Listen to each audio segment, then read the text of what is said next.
where it stops, no one knows. We're going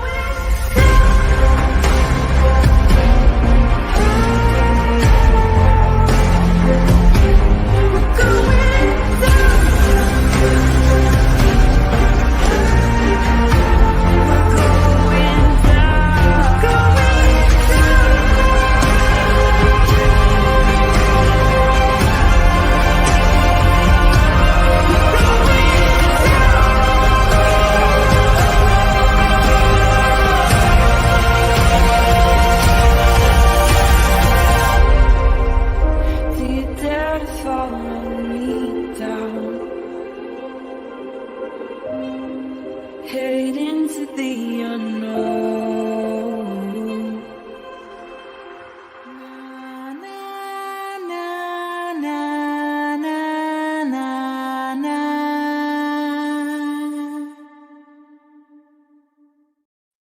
Hey, everybody. I can't believe it's already Thursday. I feel like life is just going by way too fast right now. I cannot keep up. And I am so behind on just like everything in my life this week. It's like a real struggle. So I apologize to you guys that I have not been on and been able to hang out with you. I'm going to do my best to make up for it in the next couple of days where you're probably going to see too much of me. And you're going to be like, okay, that's enough, Teresa. So, but welcome back to Criminality. And if this is your first time here, welcome to Criminality. Today, we are going to be discussing the Delphi case. Of course, right? Like, I mean, that's just what we do. So it's going to be kind of split into a couple parts. So I'm going to say this up front because I know there's people who are like, okay, just get to the meat of it.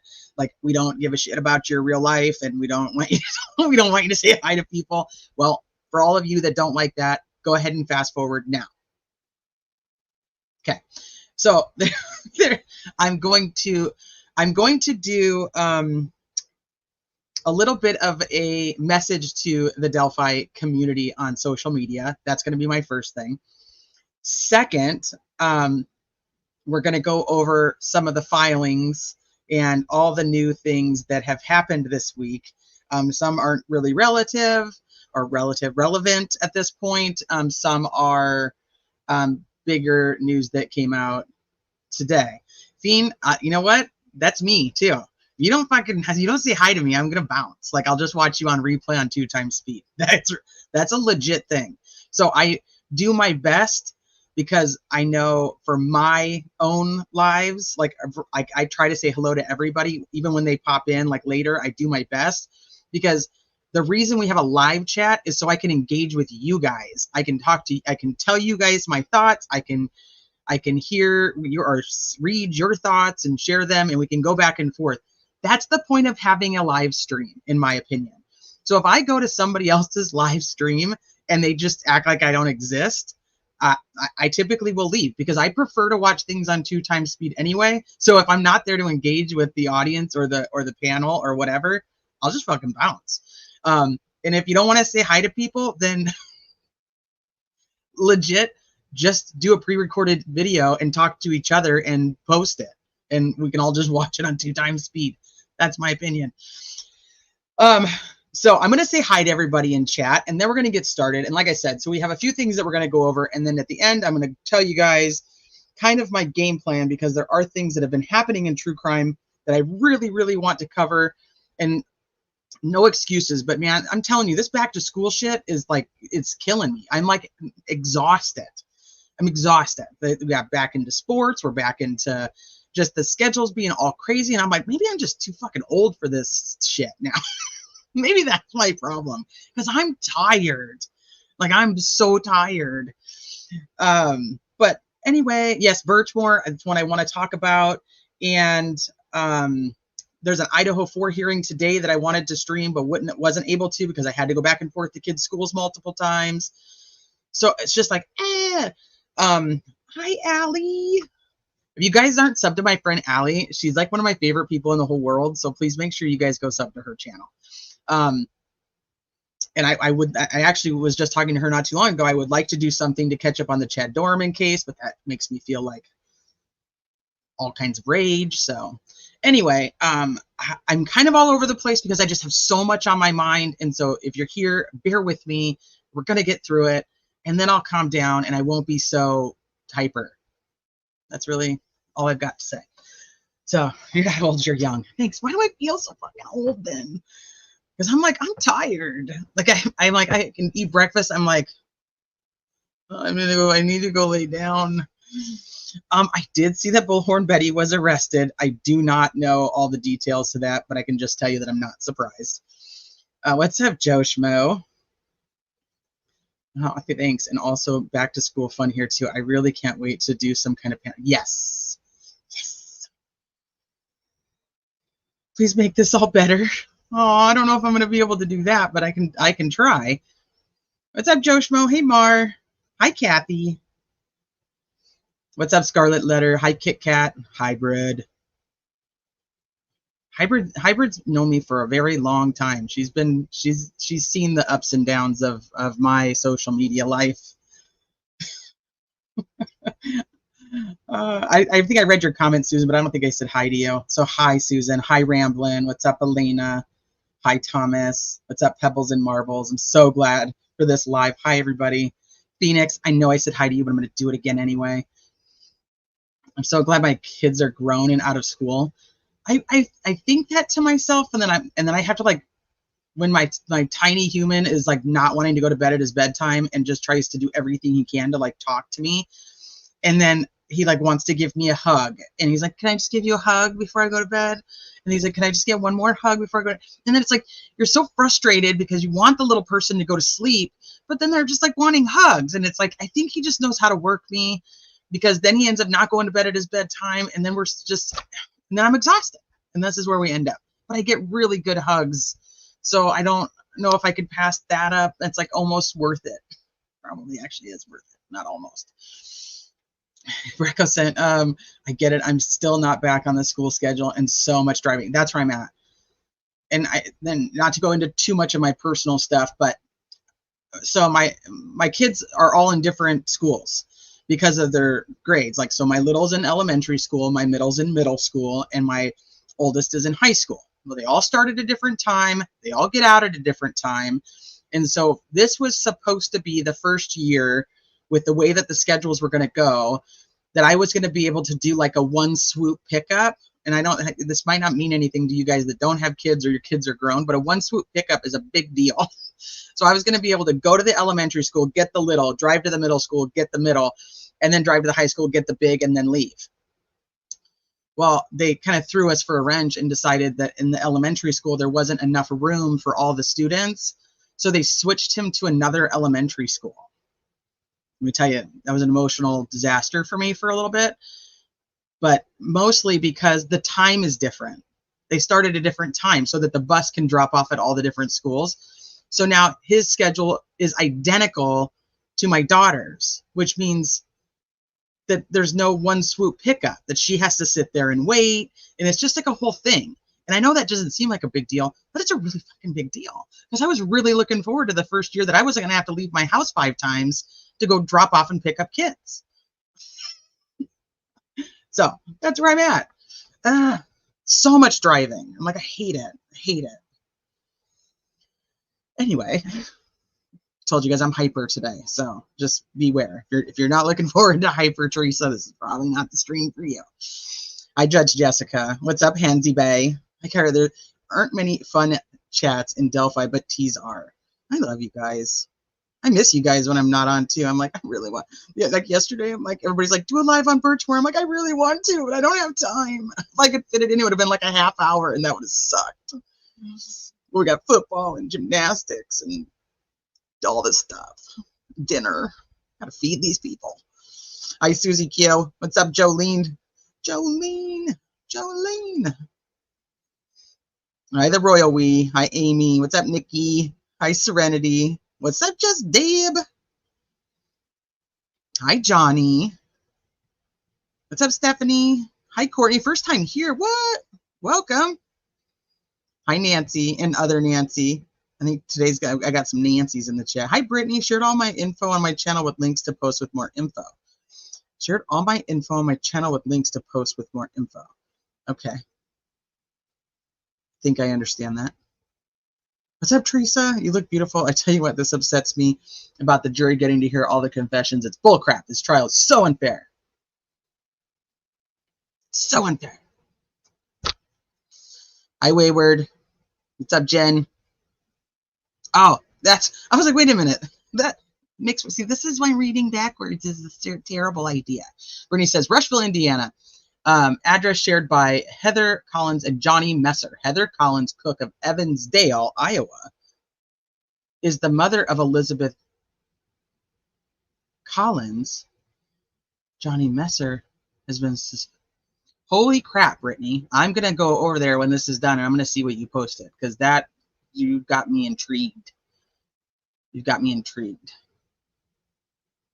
Hi, Christine. Okay, let me go down here. Let me go down here and see what's happening down here on the bottom, because now I messed up all kinds of stuff. What's up, Sleuthy? I sent out the goose signal in the Facebook chat. I was like, goose signal. Hey, Maggie and me. When do the gag orders get lifted? So, hey, Lauren, by the way, the gag orders could be lifted at any time.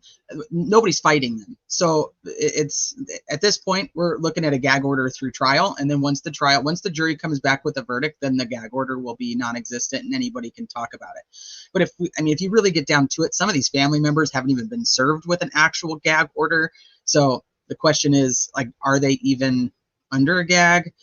Everybody just kind of seems to be going with it at this point. The attorneys aren't fighting it. So it just, if there was somebody who actually wanted to go in and argue it in front of the judge, they could, but nobody is. So as soon as the verdict comes in, then everybody will be released from their gag. Oh yeah, no, I figured out what you were talking about. Yes. Yes. What's up, Serenity? Hey, Jennifer. What's up, DB? Hey, Tangled, True, and Taboo. Hey, yo. Johnny Messer is the guy who finds out you are a CI and he arranges your... You're a poet. Look at you. You're a poet and you didn't know it. Or you did it and you did it on purpose. Hi, Queen Bee to you. Good to see you, love. I'm going to get this out of the way early. Balls. Let me just see. Hey, Nikki. What's up, big fish? Slow. All right. I'm just making sure Hey, JC Creations. We did make time to laugh at... We did. So that was another thing that I did do this week, is I finally got all of the discovery that's been released in the Madeline Soto case. And you guys... Let's talk about, like, there should have been, like, a warning. So I'm talking to Sleuthy, and I'm like, okay, I'm going to get all this on the Google Drive, but there was over 700 images in what they sent for Madeline Soto, like all the, like the pictures of the house and the car and everything. And the file they sent me wouldn't let me just click, like, download file and download all 700. I had to click on every single individual photo. And so I wasn't paying attention, like, to the little tiny thumbnail over here on the side. I was just like... I'm like, I'll get it to you, Sleuthy, I promise. And all of a sudden, as everything's like loading on my other screen, there's like a tiny penis that comes up. It's like a little tiny penis, and I'm like, what the fuck? What the fuck is that? Why is it on my computer? And I realized, and I'm sure that they were laughing at this. And I'm sure they got a big kick out of it down in Florida. They sent all of... And I don't know if you guys follow this case, because he's a sick fuck. He's just this, I mean, like, somebody needs to cut his junk off. I'm kind of sick fuck. But he is, so he's accused of a lot of sex crimes with a minor. And they did not put those photos in there. Thank God, I would have fucking thrown up. And I probably would have lost my shit. But they did put all the police photos of his naked body and the up close ones in the stuff they release. All of his junk is in there. And I was like, the law enforcement had to just be sitting back going, like, should we put it in there? Should we not? Like, should we? Okay, so, like, they have photos of as they're handing out flyers. And if you can see, like, let's say the address is like 244 South Street. We'll just say that. You can see like the 2-4 is blocked out by the way the photo is cut, but then they still go in and redact like the other 4, right? And I'm like, they redacted really random shit. You can't even see the full address and it's redacted. But I'm like, they had to be sitting there going like, we're gonna fucking blast this guy's tiny peen everywhere and just let the public see what a sick fuck this guy is. That's where I'm at with it. So anyway, so as I was talking to Sleuthy, I'm like, oh my God. And she's like, what? And I'm like, there's peen pics in here. There's peen pics in here. And she's like, no, there isn't. I'm like, yes, there is. You did say, yeah, it had a tiny, it had a little tiny thumbnail. So anyway, I was like, they should have sent me a warning that was going to be popping up as I'm just sitting here downloading all 700 and some of these photos. And there's just a whole group of just his junk, his yucky, yucky junk. And there is something on it. Giselle said she was traumatized too. There is something on it, and they do close-up photos of it. And so you can see like the stuff that's on like close to his junk. So I was like, man, they must have been like, fuck this guy, and we're going to let the whole world know exactly what his junk looks like. I was like, somebody needs to just get the scissors. You know, the little kid safety scissors, because that's all you'd need. So you're saying that's what's traumatizing about this case. Ick. Yeah. I don't, it's like freckles, it's like moles, and like I don't even know, it's almost like there's a scratch. Yeah, I fucking looked. Okay, let's just be real. I looked at him. And then I was like, is it considered revenge porn if it's from a discovery? Like, are we allowed to share that? Like, I'm not going to share it on here because then people would be like, ah. Yeah, it's barf. It's barf. It's barf. So anyway, yeah, there's just like stuff. So they do like all these close-ups of all this stuff. Anyway, everybody's like, this is not what we came here for. I told you I have a lot of true crime on my mind because I haven't got to vent with you guys for so long. So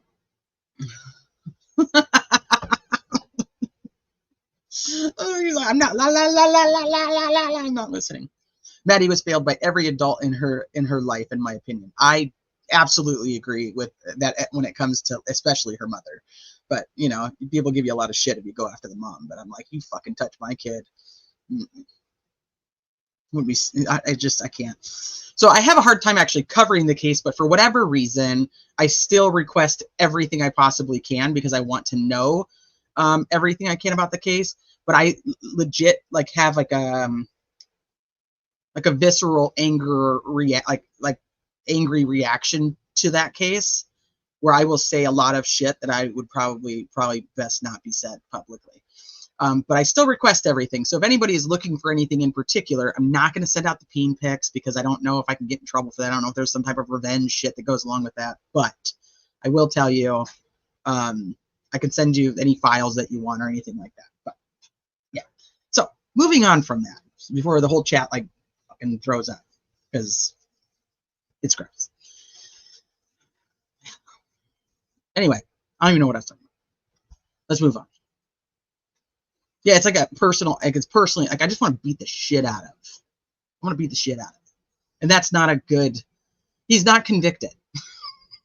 So I think for my whole like mental motto that I really try to go by with, even though the people I absolutely think are guilty, I don't know what you just came into either. Mary, I'm so sorry. I'm so sorry for anybody that's just joined. We were talking about, it's like a thumb. We were talking about the case against Stephen Stearns regarding Madeline Soto.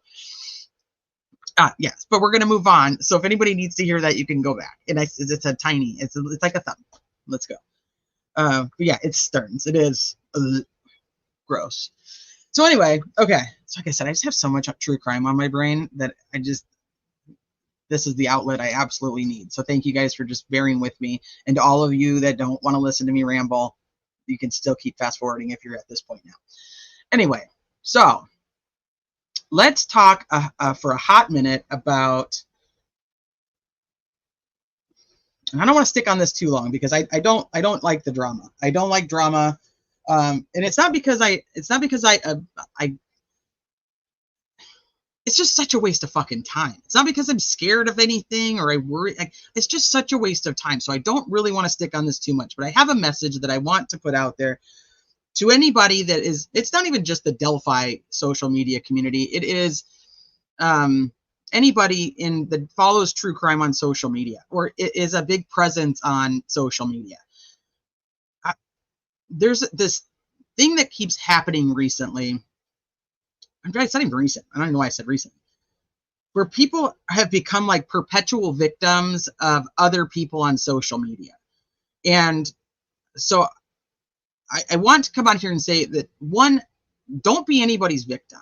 Like, when you are on social media, you're putting yourself out there. I'm here. I do this. I make a conscious decision to make a live stream, and I come on here and I say some shit that in a year from now, I might not even agree with myself, but I do it. I put myself out there, but I'll tell you, I'm nobody's fucking victim. So people can, I said this when I started covering the Delphi case this time around. I don't know if the guy is guilty, but ultimately I don't care if he's guilty. I care about finding the right person and having the correct evidence to convict the right person, and having our law enforcement have ethics and morals in what they do to find the right person. And that could be two different ways. It could be this guy is guilty and they fuck up so bad that he walks and the killer of 2 girls goes free. It could also be the opposite of where this guy is not fucking guilty and they do everything they can in their incompetence and corrupted minds to make sure that they get a conviction that isn't accurate. And I was just reading an article earlier today of a gentleman who just got freed from jail, or from prison, I should say, from prison on after being convicted when they would not allow the third-party evidence to come in. And then now come to find out, it's the third-party people who actually committed the crime. So, just saying. But ultimately, my point is people on here get really fucking mad if you don't agree with them. If I don't agree with you on something, doesn't mean I don't like you as a person. Doesn't mean that I don't think that you're a good guy, good girl. Yeah. If you, and I just want you guys to think about this. Think about your whole life. Everything that you've done in your life. Have you ever done anything mean to somebody? Have you ever said something mean about somebody? Ever? In your whole life, have you ever done it?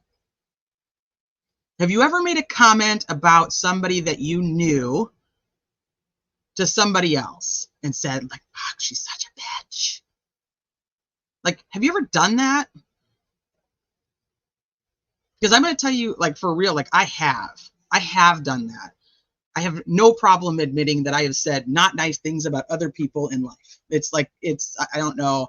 I think that I don't know anybody in the world that hasn't done it.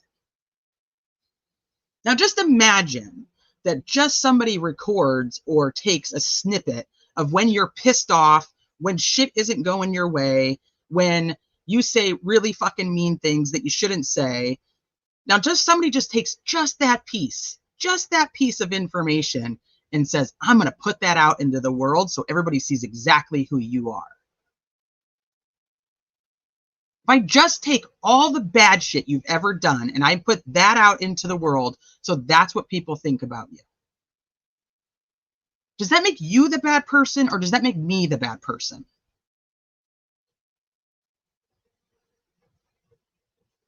And I don't think people think of it like that.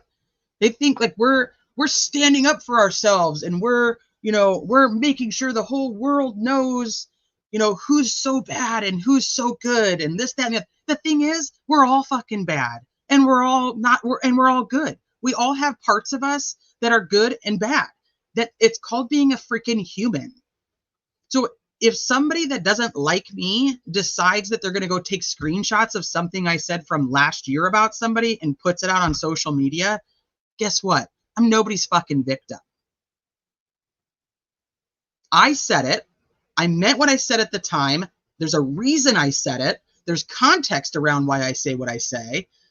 And the context might literally just be that I was so fucking mad that day that I needed to vent to my friends. I'm tired of screenshots. I'm tired of that creating narratives, and I'm tired of the mob mentality. So when I came into covering Delphi again, I said, I'm not going to choose a side. I'm not going to choose, like, you get into a fight with somebody, I'm not going to choose a side. You can either choose to stick around and hang out with me or talk to me, or you can choose to fucking bounce. That's your choice. Because guess what? We're all grown-ups, and we can all do what the fuck we want to do. So you can either like hanging out with me, or you cannot like hanging out with me. I don't care. Nothing you do will ever make me your victim.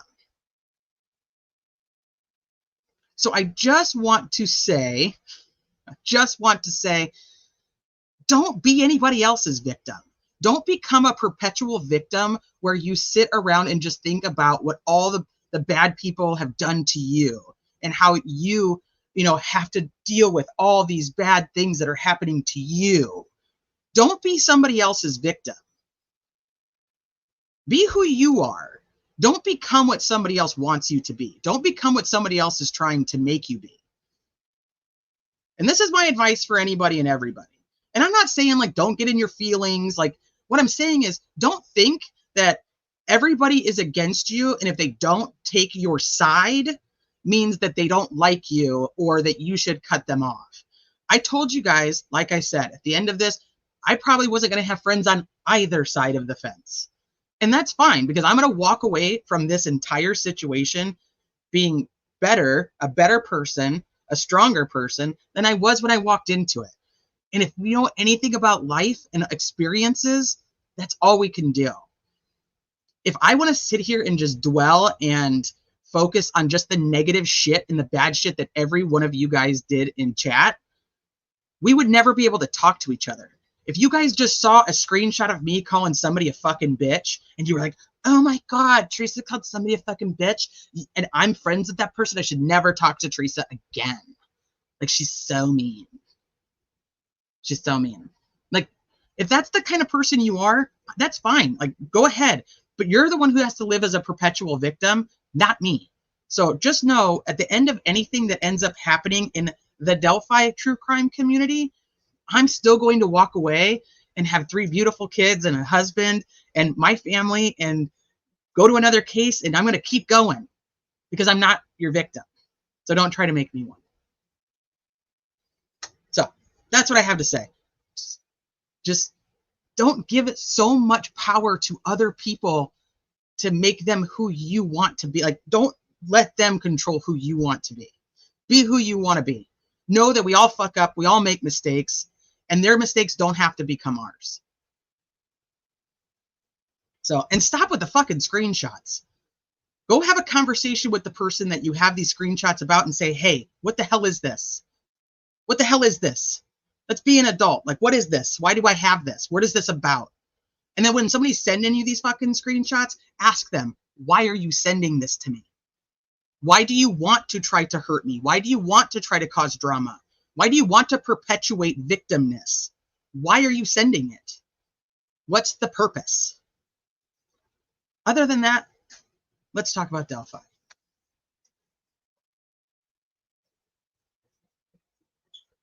And don't forget about you. What's that? No. Are you kidding me? Yeah, that's not real.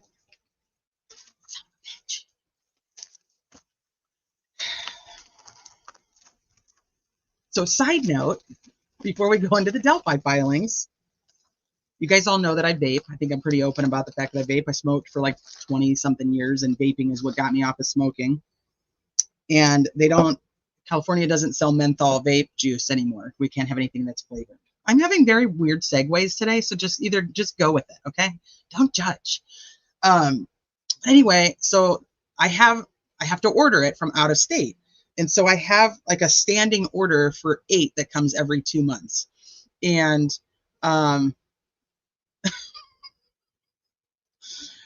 for whatever reason, last week I ran out, and I'm like, I shouldn't have run out. Like, this is weird. I shouldn't have run out. And so I had to use like old vape juice that I was like, I didn't like it, so I stopped using it. I was like, ugh, this sucks. Anyway, so I got my package today in the mail. That's my husband brought out right when I was going live.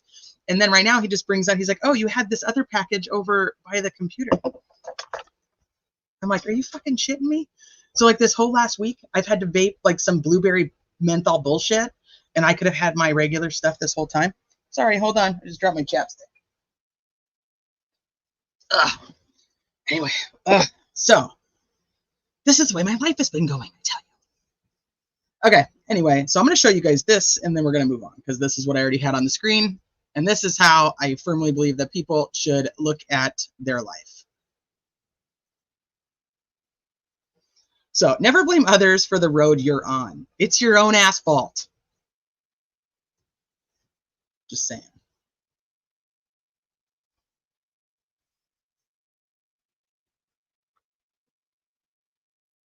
Telling you be like Gen X, choose either say whatever or fuck around and find out. Right. Is tea drinking beer? No, just Dr. Pepper. In my Stanley koozie. My Stanley koozie. I like this, Teresa. She reminds me of me. Hi, Georgia. Oh, shit. I'm going to drink on the wrong side. Hey, Bushi. What's up, Catastrophe? Hi, Kay. Kaylee. Must have just got by subpoena. Got your subpoena? Are you subpoenaing me? You know, if you do, I'm going to get a lot of personal details about you that you're not going to want me to have. Just saying. Hold for the book sniff. Hold on. I'll get one. I think I have one right here. Oh, yeah, I do. West Memphis 3-1. Hold on. I'll do it for you. I was asking. I'll tell you guys a funny story. Oh, it's so fucking calming. Anyway, Aspen was on Blake's channel last night, and so he was talking about like going to the hearings, and he was talking about like how it is like meeting all the people that you see online and like what they're like in real life, and how most of them are really just the same as they are online. And so I was asking him how how the people smell the way you think they're gonna smell. That was fun. That was fun. Is it your book? No, I do have the other book, and I will tell you guys too. See, I'm telling you, I'm all over the place today. My mind is all over.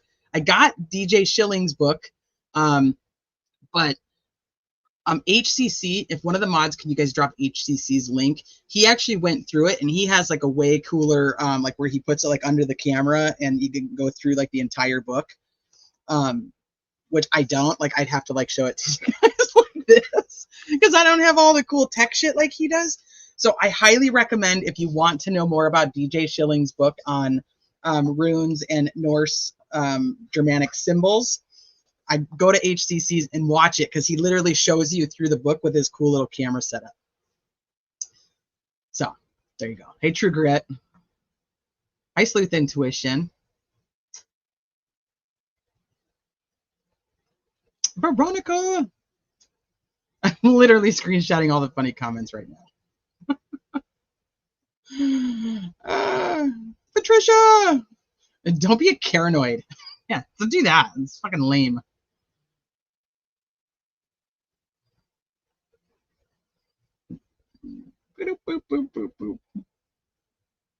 All right, let me see. Anybody who I didn't get to personally say hi to, thank you guys for being here. We can actually, hi Cleveland Rocks, I see you now. Hey, Lowlight, I don't agree with the stuff Gull says in her rulings, but if RA gets a trial and all the evidence can be argued, I will be happy. Right. What's up between Laugh and Love? Like, line up the Dr. Peppers and the vape juice. I know, huh? I have so much vape juice now because I had a whole package that I didn't even know I had. Hey, Nikki Lee, thank you for joining. I'm going to do the joke telling queen. I was. So Aspen was late to that live. So the first hour, I went in there and just told jokes. I started with dad jokes, and then I started to get a little dirtier. Snappy Dragon! Hi, Untamable.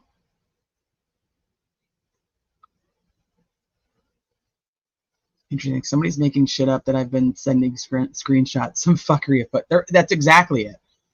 And that's why I'm like, just and then plus, you don't even know if they're real. I don't know how many of you guys have really been around true crime, like on social media for a long time. But from somebody who's been here since what, 2018, I'll tell you right now, people can fake fucking screenshots. Just FYI. There's Blake right there. I know Blake was probably like, oh my God, Aspen, hurry the fuck up. Teresa is in my chat making dirty jokes and everybody's going to leave. My Chevy Killer. Yes, he did. He said that he met Cold Truth in person and that she smells very nice. I grew up in San Francisco Bay Area. No, I'm in Southern. So when I moved to California when I was like 10-ish, I moved to Central. So like the Visalia, Hanford, like Fresno area. And then I moved to Southern California for high school. And then when I went back to Illinois. I've been all over. When I came back to California, I've only ever been in Southern California. SoCal. I got the hookup in the DTLA wholesale district. What?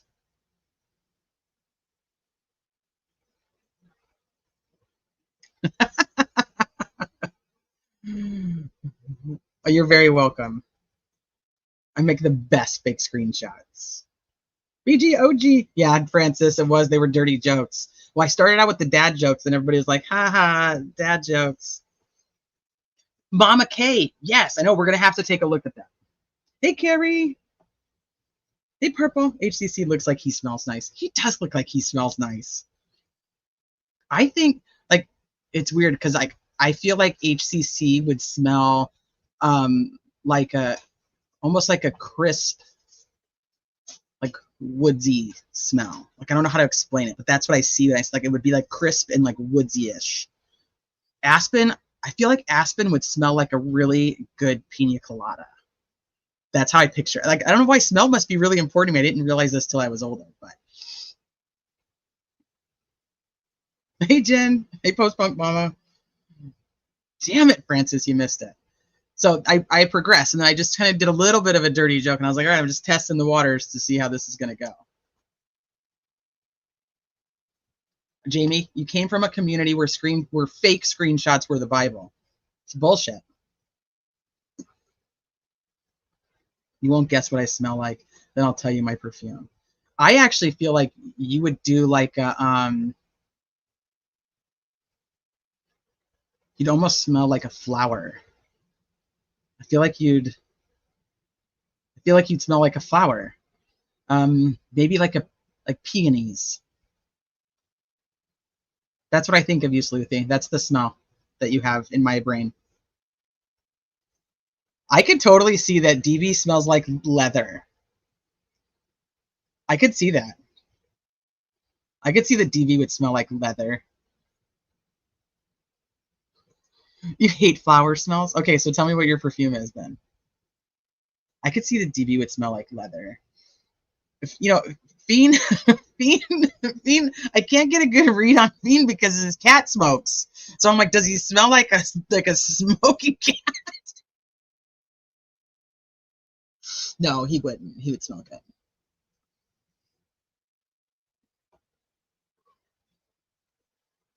You got it. Well, he did say he wears Old Spice, but to me, like looking at Aspen just smells like a really good pina colada on like a hot summer day laying by the pool. That's Aspen to me.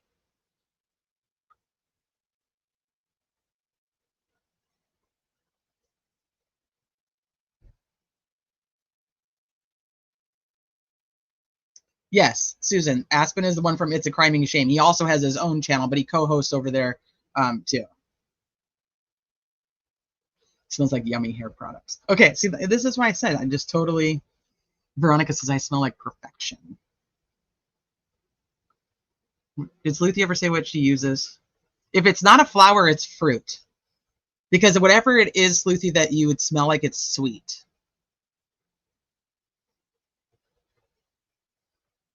Ooh, my dad used to smoke cherry tobacco in his pipe.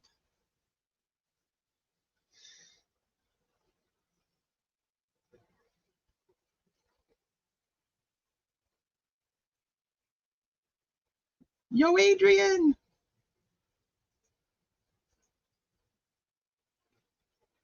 Ah, shoot. Why don't I highlight it like that? Stop doing that. Computer. Dolce and Gabbana light blue on a woman could get me to do anything. And yes, I know what I said. I'm going to have to check that out, Teddy. I'm going to have to check that out. You love that for Aspen?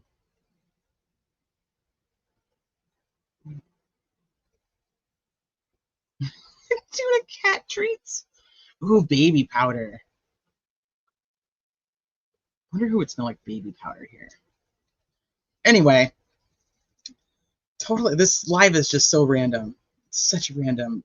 I'm just so everywhere. This is what happens when I spend too many days away from you guys. I struggle. Ooh, you go with white suede. Ooh, I could see that. I agree with you, DB. I bet he smells like Stetson and bourbon. Oh, that's okay. So anybody, can one of the mods drop Blue-Eyed Truckers link? Cold Truth and Adrian are going to be on there later talking, I'm assuming Delphi, but we could also probably discuss some dirty jokes and what people smell like over there. So make sure you guys go over to Blue-Eyed Trucker tonight and watch the two ladies on there. Giselle says, I smell like cashmere mist normally, but right now I smell like a wet rag. It just ran over 5 miles. Oh my gosh. I don't even want to walk 5 miles. That just sounds so tiring. Thomas, I smell like 7 layers of Axe body spray. This is the oddest conversation we've had here, and that's saying a lot. You know, I was just so at the point where I'm like, I've missed you guys, and I just want to talk about all the things. So here we are. All right, let me get. I'm not promoting you, Blue-Eyed Trucker. I'm promoting the girls. Come on now. You just happen to be hosting it. A dark joke segment coming up. Okay, I smell like weed. I have to remember to open the door. That is amazing. That is amazing. Ooh, Fiend smells like a chicken pot pie. Chicken pot pie. The cats probably fucking love him. They're like, ooh, our owner, chicken pot pie. Chicken pot pie. Okay, so we're gonna go. Let's go into we'll go into the most recent one first because I think that's probably the most important, and then we're gonna backtrack because I have missed a couple filings. Some of them have already kind of even taken care of them. Smell because I've got the smell in my brain, like smell. I do. I like a good chicken pot pie.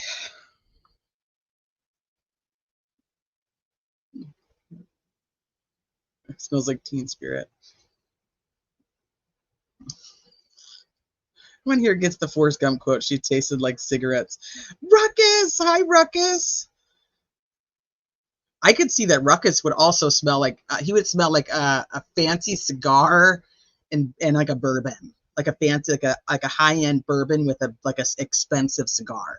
That's like Ruckus. Like when you go into like a smoke lounge. Ruckus, you showed up and we were talking about what we think people smell like. So that's how I visualize your smell. Like I walked into like an old timey like lounge, like cigar lounge. That's how I feel about that.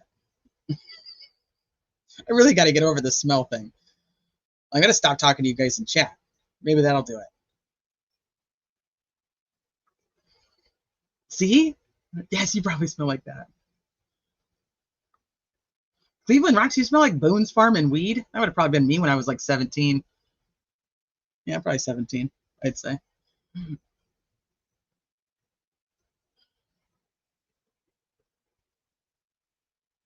I love Burberry. I do too. So you guys are going to keep talking about smells. Jen says, I smell like bleach. I was just cleaning the bathroom. That is the worst smell. I hate the smell of cleaning products. I hate them. And like I clean and it gets on my hands and then I scrub and like, oh my gosh, I scrub.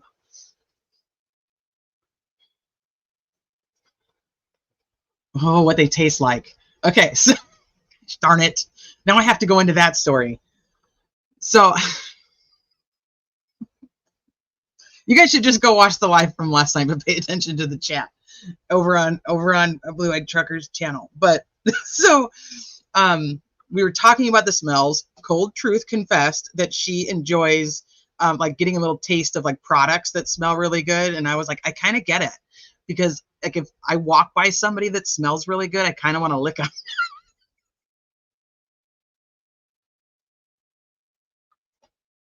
And then she was like, do you ask for permission first?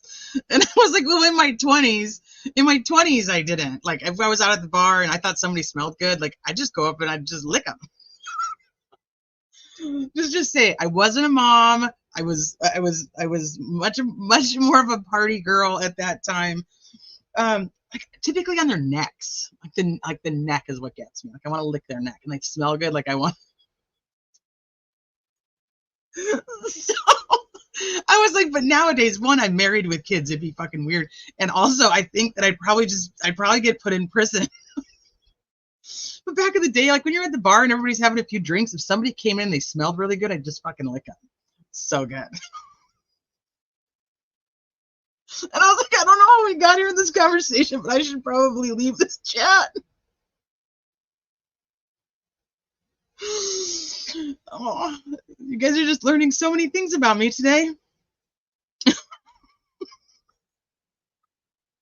Let's just say I never paid for my own drinks. Anyway. Oh, and Newports. I got them. Not MD 2020 in Newports. Oh, I used to smoke Newports. You lick it, you buy it. You gotta take them home.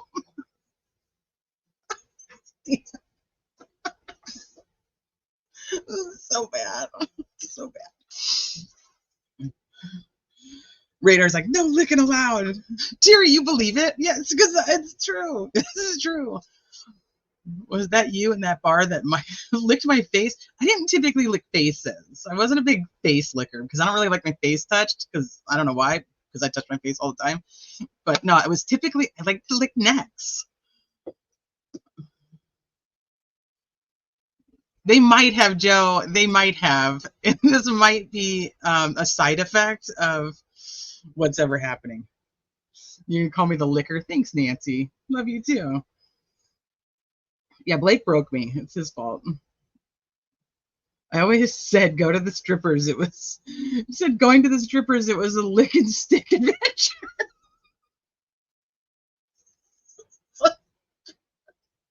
It's not even Friday. I know, but I've missed you guys so much. I was very wild. I had a lot of fun.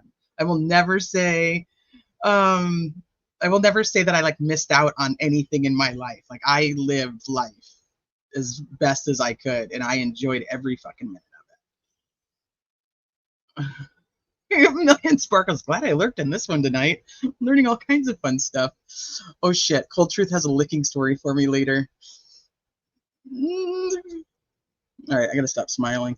Bringing back all the memories. It's Friday somewhere, Owl on the Prowl. That's right, it's Friday somewhere. Hey Tammy, you're really not late. It's we've really not started. Almost 48 minutes. Oh shoot, I'm blurry. Oh shit, I can't unblur. There we go. All right, let's share. Let's get on with it. I'm gonna have to like timestamp it so that all the people don't just like throw a temper tantrum. Like, I can't believe that you didn't even get to the entire order until 49 minutes into your live. Oh yeah, I wouldn't lick a window. Hi Chelsea, you're not late either. We're really just getting started. I had to catch up on my real life. I had to talk about community issues. We've talked about how Cold Truth likes to eat products that smell good and how I used to lick people. We've covered everything from A to like Y at this point, and we're going to finish the rest. And yeah, and I was trying to figure out what everybody smells like.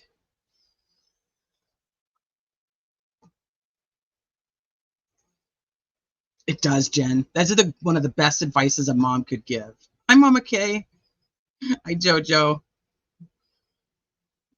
You like a licky. You like a licky. Okay. So, geez. I don't know what I've done. I don't know what's happened to me. It probably is the expired vape juice. You're probably right on that. So, because Luke said that it was probably the expired vape juice, I just have to say, I think that Luke would smell like a Jolly Rancher. That's what I think Luke smells like. And I love Jolly Ranchers, so that's a huge compliment. Just saying. That's what I see. Hi, Rosie. Oh shit, that's funny.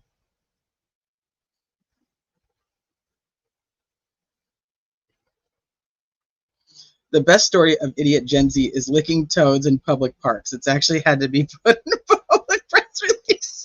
Don't lick the toads. Like the animals that say, like, or the signs that say, like, don't feed the animals, like outside the little park lakes. They're just like, like, don't lick the toads. Your prince is not here. Stop licking the toads. Oh, I would totally lick Luke 20 years ago. I wouldn't now. I wouldn't now.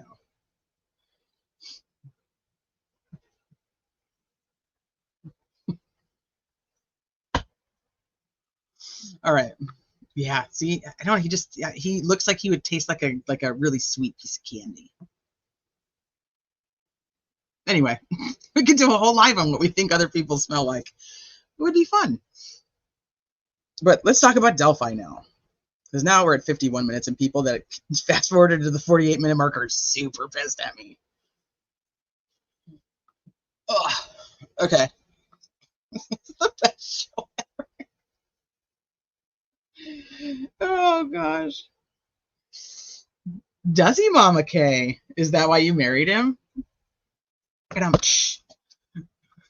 just let your laugh is better than any crime shit out there. Aw, you should have heard me cracking up when I was typing in Blue Line Truckers live last night. Ready to be disappointed. Don't be. Patricia, I agree with that assessment as well. I agree with that assessment as well. Lonely stairwells. Do we find out who all the cool kids think smells rank in private leaked screenshots? You might, CSM. You never know. Who do I think smells bad? I'm trying to think of. I don't know. I guess, in general, I'd have to really not like you to think that you smell bad, because I think that people I like in my brain automatically have like a good smell. There's a particular podcast of people that I think probably smell like cat litter, like legit cat litter. But that's neither here nor there because I don't want to be too mean. Anyway.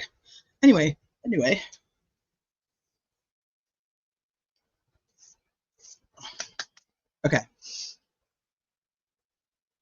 So this is the most recent, an amended order or a judgment of the court. I'm going to take a drink first.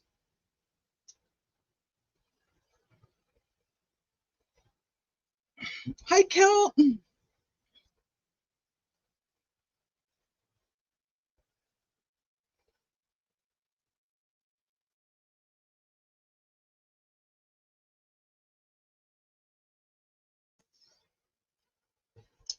So the court, having had this matter under advisement following a hearing that was conducted on July 31st of 2024, I mean, talk about cutting it to the wire. Like, here we go.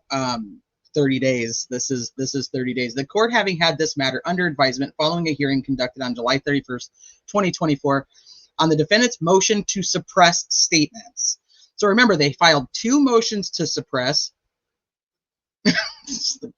They filed 2 motions to suppress, and during the hearing, they dropped the second one. The second one was they wanted to suppress the interview between Holman and Rick Allen from October 26th.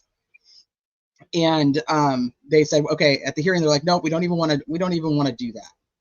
We want to, we're going to stick with this motion to suppress because we care more about these alleged confessions and the conditions that he was being held in, causing this psychosis that they have Dr. Walla testifying to, so on and so forth. So this kind of addresses that. This is the motion to suppress.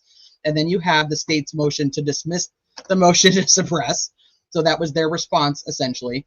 And then we know that we had the state's motion for admissibility that was filed on May 6th. This was the one asking to have Dr. Walla in, her experiences with Richard Allen behind closed doors as a therapist type. They wanted to make sure they could come in under the law. motion in limine, the motion in limine, we should have an answer for that tomorrow. If the latest would be the 1st, but it should be tomorrow.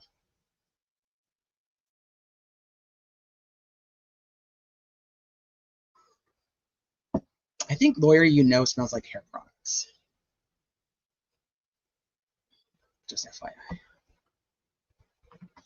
So the state's motion for admissibility had everything to do with all the stuff that Walla was going to testify to.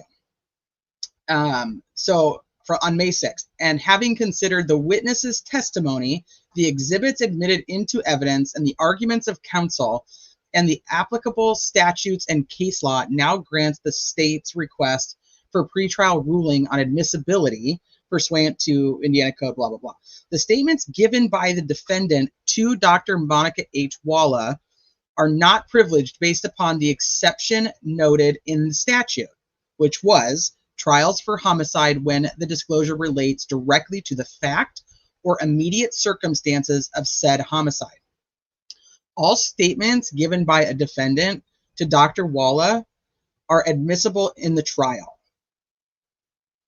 So anything that he has said to Walla will now be able to be heard.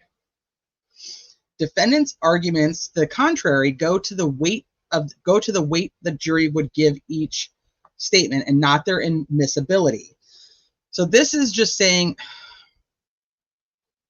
like, the jury can determine how important they believe these statements are versus that they are absolutely going to be evidence. Giving them weight is going to, has going to really come down to really good lawyering, to be honest with you. This could go multiple directions. If they have, if these guys are as good as people who've seen them in person say they are, and as good as their reputation says they are, they should easily be able to do exactly what they did when Dr. Walla was on the stand prior. And now with all of the additional information they've requested, we haven't seen that denied yet, but this is going to come down to them. If you guys are trial watchers, which I think most people here are like that, you guys do like trials, that a lawyer, whether the person is innocent or guilty, could really make or break a case. But they do so in presenting everything in a very fluid, comprehensible timeline, if that makes sense. So if they go through, and we're going to go through like all of it, we'll read the rest of this too, but if they sit Dr. Walla on the stand and they walk the jury through almost exactly what they had Walla doing on the stand, from what we understand of those hearings, take the jury through the timeline of how this all happens. What she sees about it. And I know people are like super pissed at Gull, and trust me, like I'm like an anti-Gull fan, but I want you guys to remember something. So right now, Gull she is the trier of law. She's not the trier of fact. Ashley, you just sold another car? Whoop, whoop. Ashley smells like new car, if anybody was wondering. So she's not the trier of fact. That's going to be the jury. So right now she has to go by what the law states. Here the law states that this is why and how whatever happens is admissible or not admissible to the trial. Now they can argue, like we were talking about, to the weight of it, to the fact that it's like actual evidence, like you can't question it. This is facts. So her ruling to me is not really unexpected. I think that she has to, and I know people are like super pissed about a lot of this, but I think that the more information, the more factual information that a jury can tangibly see and get their hands on. Look at how many of us go, holy shit, psychosis, what does that mean? How does it affect him? What does it do to his, what does it do to his brain? What would it make him say? Why would he say all these different things? We question that. Well, so the jury's going to as well. So the attorneys here are the ones that are going to make or break this. And this can go for either side. They have to present it to the jury in a very understandable way, but also in the timeline. So is this normal that we have a guy who is legit just arrested and is transferred over to the Indiana DOC? Is this normal that you have this person put into solitary? What are your policies on having somebody in solitary? Why was this person not taken out of solitary based on your policies? You know, Dr. Walla testifies and says, hey, I almost at the beginning thought he was faking it. And then I realized, oh shit, he's not faking it. This is really bad. If they can present that to the jury, and one thing is the public, and the involuntary the Haldol injections, once a month, they just have to show that. And then if it comes down to that, these confessions, right now we keep kind of going around this whole 61 of them.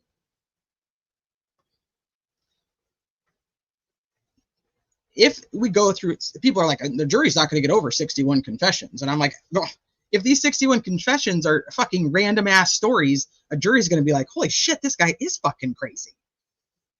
But because the public doesn't know what these 61 confessions are, you know, like that's going to be a big deal. And if she's going to allow this in, then she automatically is going to allow in these recordings of him,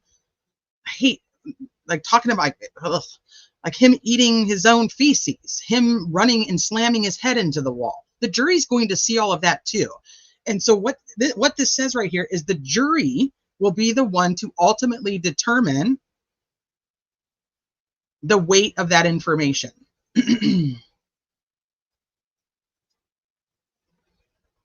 Let's see. But the judge is supposed to block what's unduly prejudicial.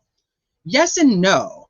So this is how you kind of get around that. And this is not, she literally is putting in here, the arguments are contrary, go to the weight, to the weight the jury would give such statements and not their admissibility.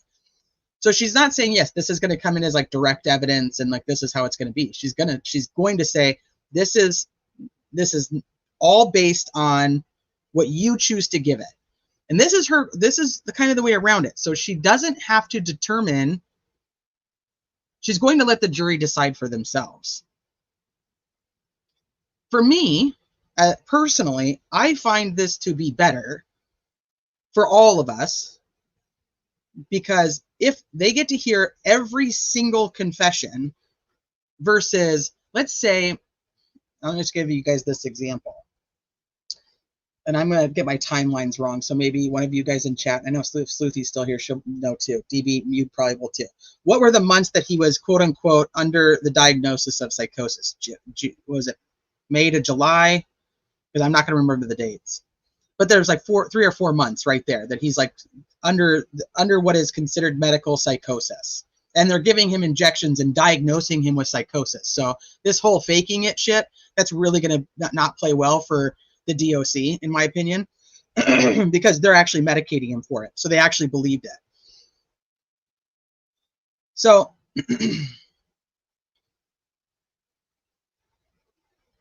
if they go, okay, if Judge Gold says, okay, we're going to take out all these confessions from these 3 months, let's just say that, right? Okay, we're going to take out these confessions from these months, and the jury will not hear those. But we know that there's conversations that were had in April. We're hearing about conversations that were potentially had back in November or December to his wife. And then we're hearing some rumblings about new confessions in Wabash.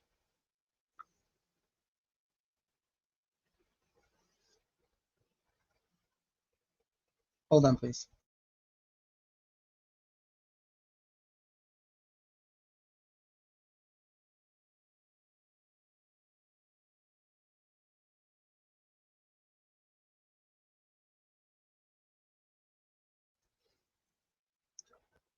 So if the judge just takes out this chunk, let's just say she removes the chunk, and we're left with all these ones that are outside of this diagnosed psychosis, you're not going to have a lot of context around that. And for me, I'd rather have all of it than parts of it, because they're going to be able to, like I said, if the attorneys can present the clear timeline of how everything transpired and then put people on the stand that show what happens to somebody that's been in prison, somebody that suffers from depression like that, somebody who, is innocent. And at that point, he is innocent because he's not proven guilty.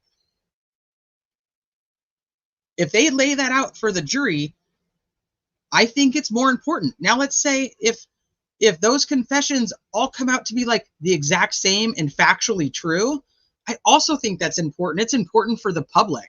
It's important for us to know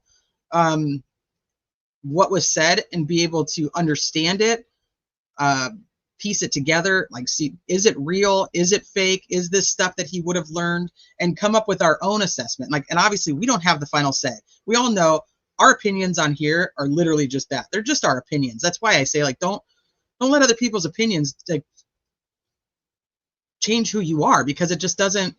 We don't have the ultimate say. My opinion on this case will not impact the case at all because I'm not on the jury. And the chances of any of you guys who follow me pretty closely being on the jury is probably pretty slim. All right, so let me see what you guys think.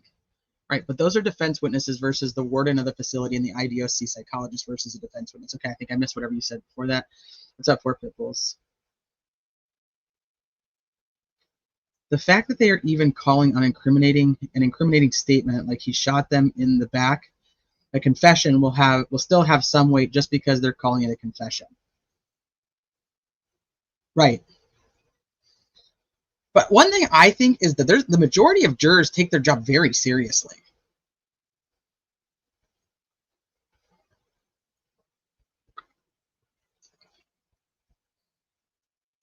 Well, I don't trust Nick at all, so I don't. Whatever Nick says, I don't.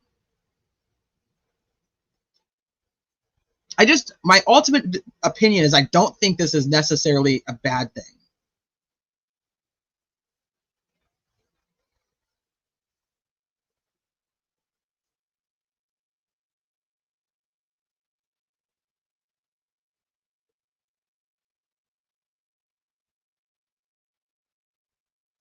Who confesses 60 times?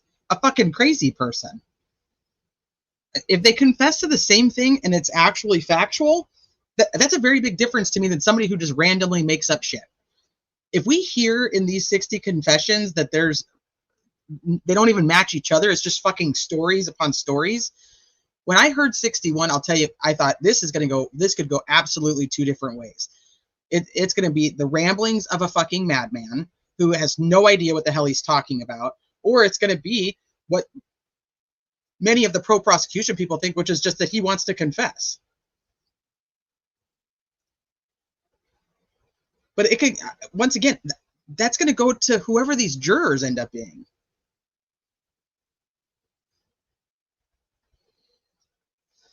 The prison mental health person said she would have sent him to a mental hospital, but she could not because of the safekeeping order. So there's that. Right.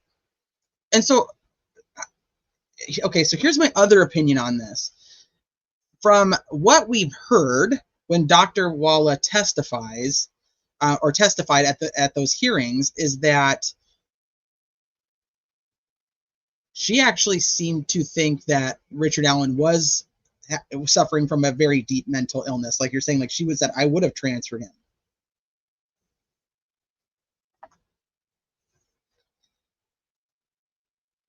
From what Nick had stated at in his initial motion for admissibility was more like, he's just throwing confessions at her left and right and telling her how much he wants to confess.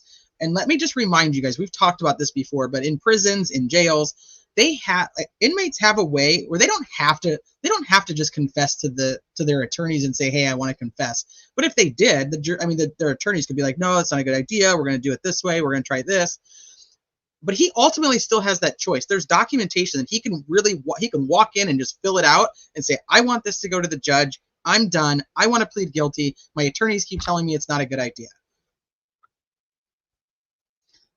So like that whole thing for me is not there. But for Dr. Walla, he wanted her to take the stand and essentially say that Richard Allen was not suffering from psychosis, had no mental illness, and that he wanted to confess to her.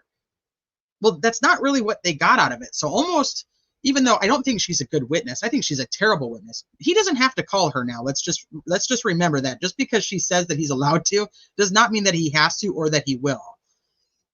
That's going to be coming up at trial. He can even have her on the witness list and not actually call her to the stand. because she may not end up being a very good witness for the prosecution if she's going up there and saying all of these things.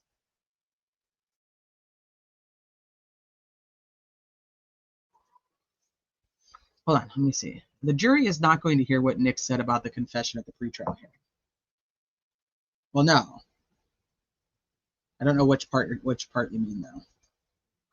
So then DeWish says, if these third-party suspects are involved, how does that exclude Richard Allen and the evidence against him? If anything, Richard Allen will be able to explain his involvement and provide more details. If there's truly third-party suspects, I mean, if there truly is third-party participants, I mean, obviously, I think there are third-party suspects. I think that there's enough to show it's going to come down to reasonable doubt. So this is tough. Okay, so this doesn't have anything to do with this filing. This is just going to go off of my own thought process. They arrested this guy based on this unspent round that's found at the crime scene, and it matches his gun when they fire three rounds. So we've got a whole bunch of science that's going to have to come into that. And if you're looking at it from the perspective of a juror, you're going to have two different experts that come up and explain it. Experts, they really just kind of cancel each other out, and the juror has to say, I understood this person more, I liked their explanation better, or their explanation makes more sense to me. Because that's really all it's going to be, because it's an expert opinion. So this whole bullet thing is going to be, or unspent round, is a really interesting point to me. I have one big question about the round that I don't think we might not even find out at trial, but there's something that would be with, that round would have some type of corrosion or lack thereof to show how long it had been there. So if that's the only piece of physical evidence they have tying him to the crime, it could go two ways, just like everything else in this fucking case. It could go two ways. Now, if they don't have anything else, so let's just say they got nothing else, they have this unspent round, and then they go and say, okay, so we have this unspent round, this is what happened, and now we have 61 confessions. And now we're going to play these 61 confessions, and they all say something different. Or they all say something that's the same. Like, once again, could go two completely different ways.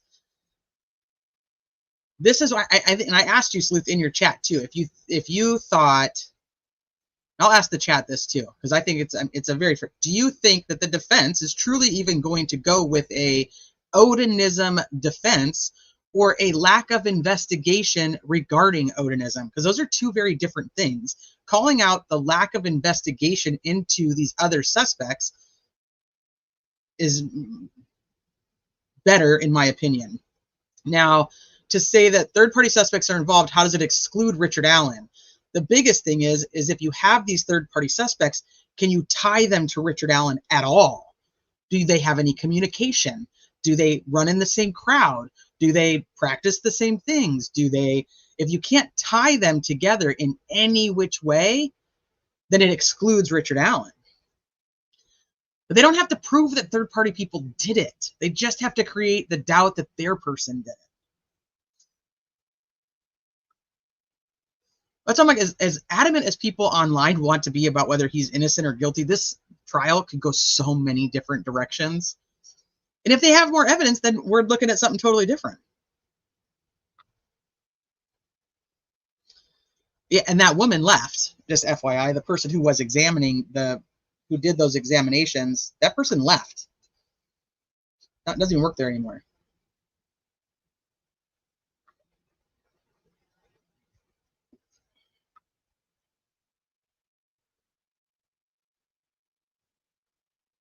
I don't think there's any way the experts are going to cancel each other out. The head of the state crime lab versus whoever Richard Allen's team can afford to hire, they can even examine the physical test. They can't even examine the physical test results. Well, if there's nothing that's happened with the gun that can create their own test results, they have the right to do that. But I don't know if we're going to go with it. We don't know that the state is going to go with the head of the crime lab.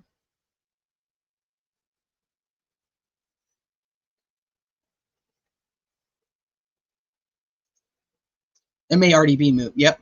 No chain of custody. She's letting the bullet in. I mean, she's going to let the unspent round in. That's not going to come out. It's just going to be whatever.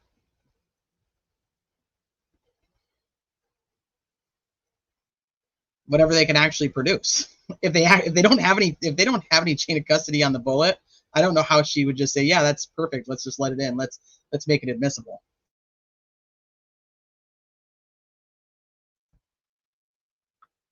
All right, let's see.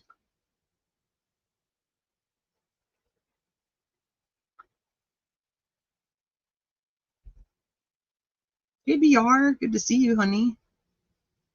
Yeah, so if we're talking that they only have this unspent round and then they have these confessions, where's the rest of the investigation? And if they put so much weight, and that's another thing as a defense attorney, I would be arguing if the prosecution is putting so much weight on these confessions, that's their investigation, that's what they're using as their part of their investigation to gather evidence, it would kind of go towards, hello, he was put into the Indiana Department of Corrections in order to, for them to get these types of confessions. Chain of command on evidence. That's where they screwed the pooch.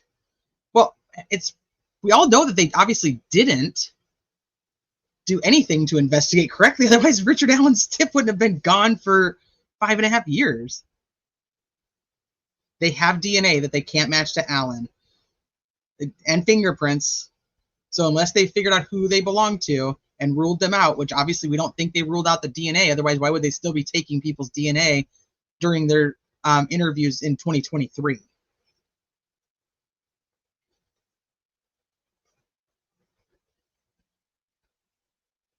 They need an expert psychiatrist. They have to refute the timeline. Yep. TNT, coming here from my dose. TNT and I are going to do a Delphi live at some point on her channel. We're going to dig into Delphi. I have TNT, I haven't got to watch the Koberger hearing from today. I was going to try to stream it later. What did you think? What happened? Can you give me your 30-second elevator speech?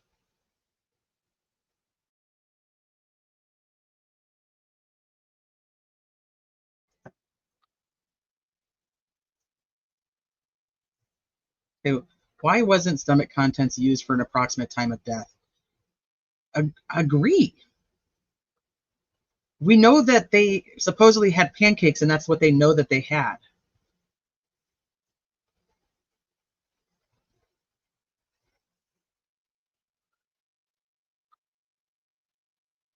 Miku's headphones.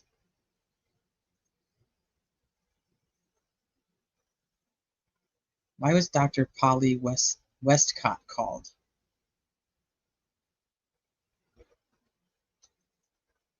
Where? Anything on third-party cult? Nope, nothing on. We're still waiting on the motion in limine rulings, which will probably be out tomorrow. Seeing as how we're up on the weekend, so she'll probably have those out tomorrow.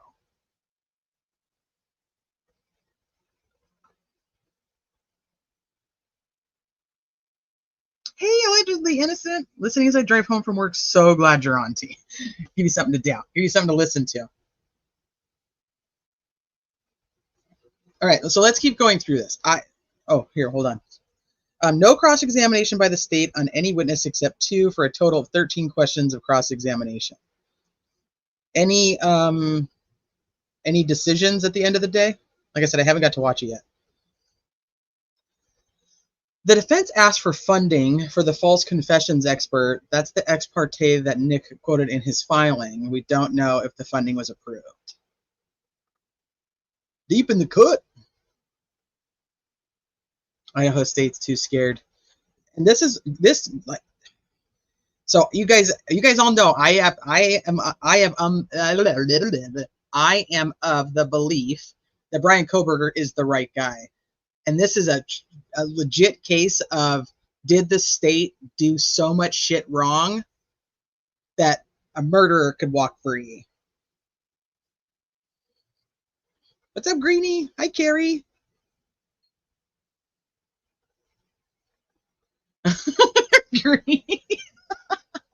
Greenie's behind in the chat, but she was a redneck liquor too. Fiddler didn't say she wouldn't do it, just that she once asked the right way with enough time to plan. True. I just don't understand how they have progressed with so little evidence. Maybe there's more to come, but no real time of death, sus bullet, no physical evidence. That's where we're at. So we kind of, are we saving for lemonade? Thank you, Kel.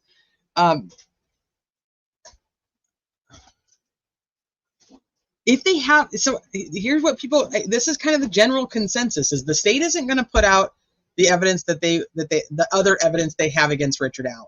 And I really hope those people are right that say that. I really do, because I'm hoping that there's more than just what we've seen.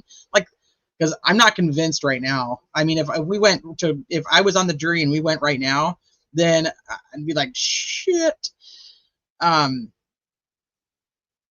I don't, like, they didn't find any other evidence. There's like nothing else. Like there's got to be some tech stuff. Like, we keep arguing back and forth about all this tech stuff.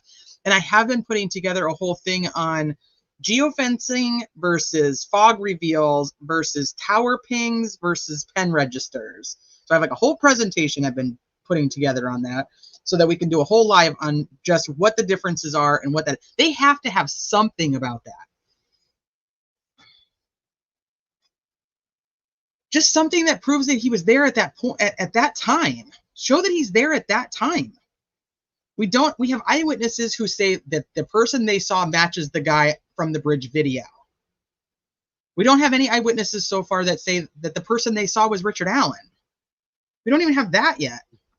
So I hope the prosecution has something else, because if they go to trial with this unspent round and the confessions from him being in prison, and you have doctors who are testifying that he's under psychosis, you guys tell me, is that enough to put somebody in prison for the rest of their life?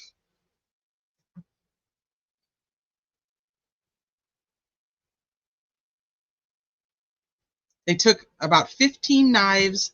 They took the gun. They took a ton of ammo. They took a ton of jeans, shoes, jackets and sweatshirts. From his car, they took parts from the seatbelt. They took a piece of the trunk.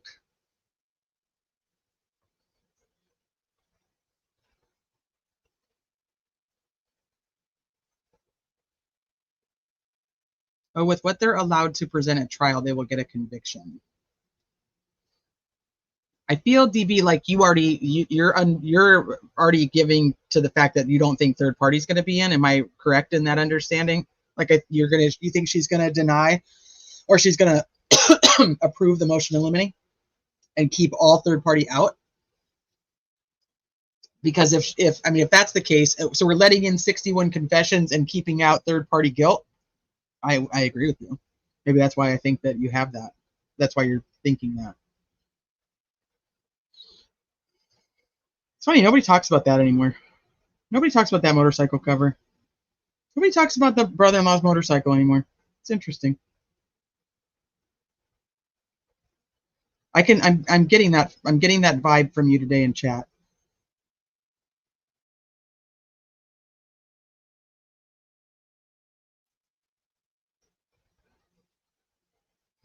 Motion and lemonade will be granted in full.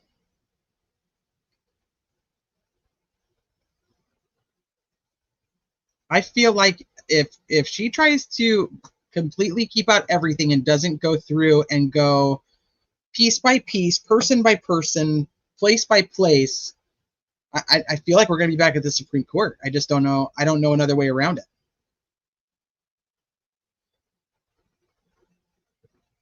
If she just blocks out any of his defense, it violates his Sixth Amendment right. I don't know how she can do that. She has to allow Ron Logan because the bodies are found on his property. Yeah, that's an absolute nexus.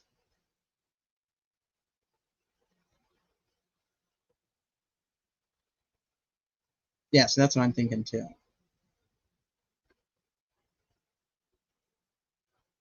Dark Brandon. Oh, shit.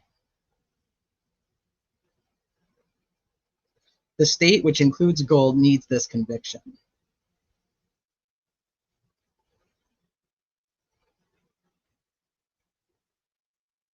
At what cost?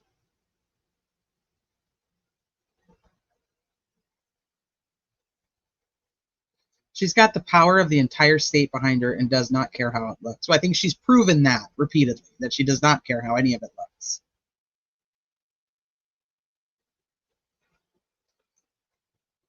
Well, his nexus is DNA. There has to be DNA.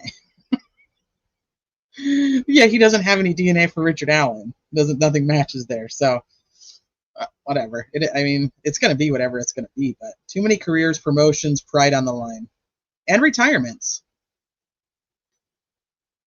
Because what happens to Doug Carter? Does he still retire if Richard Allen is found not guilty? Okay, so let's keep going on this. So having taken the state's motion to dismiss, the motion to suppress, filed on April 11, 2024, under advisement at the hearing, the court agrees with the state that the defendant has failed to comply with the criminal rules of procedure by neglecting to clearly state which specific statements he is seeking to suppress, nor the legal basis for the suppression.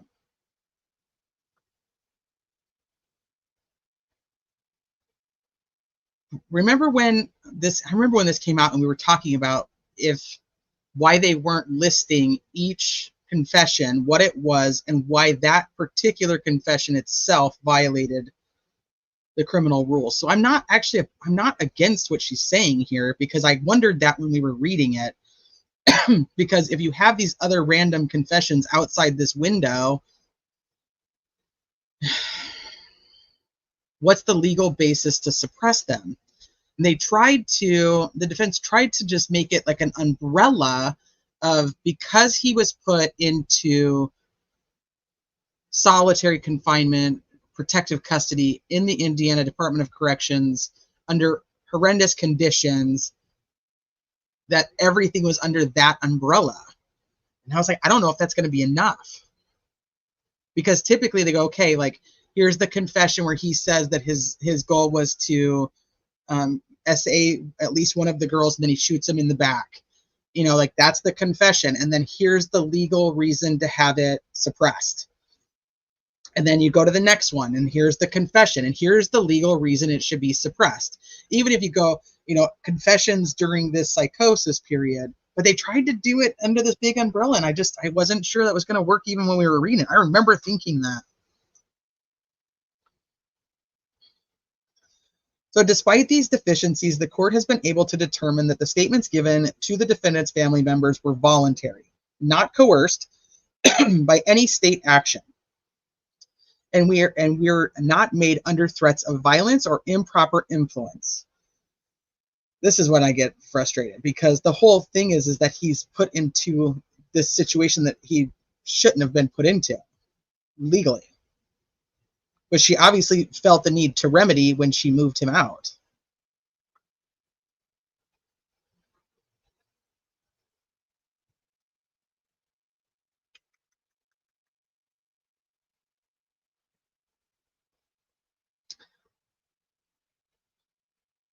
Okay, so first thing we're talking about is just the statements given to the defendant's family members. They're voluntary, they're not coerced by the state action, and are not made under threats of violence or improper influence. Okay, so that's the statements to the family.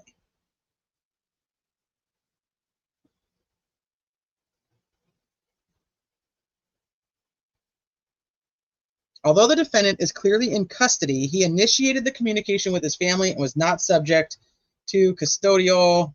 Hold on, let me get the other page up.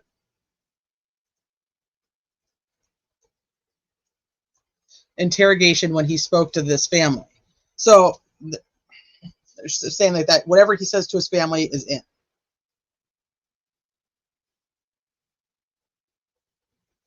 Further, the statements given by the defendant to the correctional officers, the inmate companions, the warden, the mental health personnel, the medical personnel, and the Indiana State Police were unsolicited by any of those individuals and were voluntarily given without coercion or interrogation. The defendant has not shown that he suffered from psychological coercion by the state, which caused him to make these statements.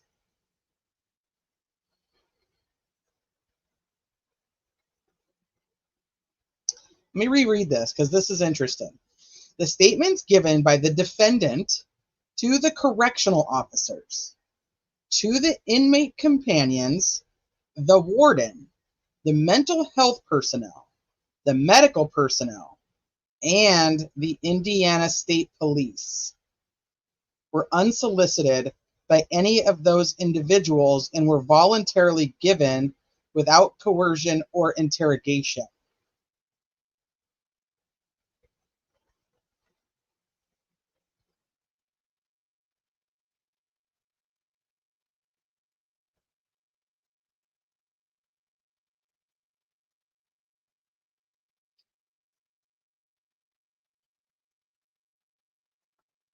I'd have to go back to the other filing and see if, because didn't we talk about this with the ISP stuff? But I find that interesting that that's in here, because I don't think there's a confession to the Indiana State Police of like I did it. When would he have talked to them after the 26th?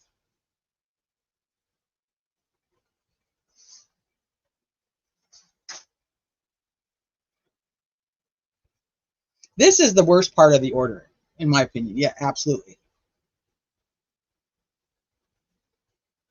Yeah, right. So he just called up Jerry Holman and said, I did it?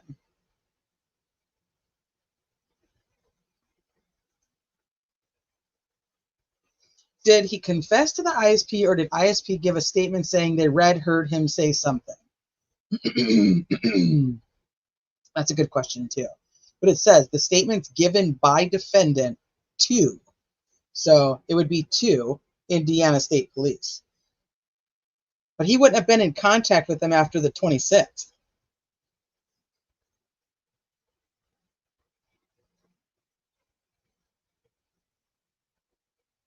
Well, we do know they tried to go see him, but they said they never did. That they never actually saw him, which is also interesting. They knew not to go see him anyway. But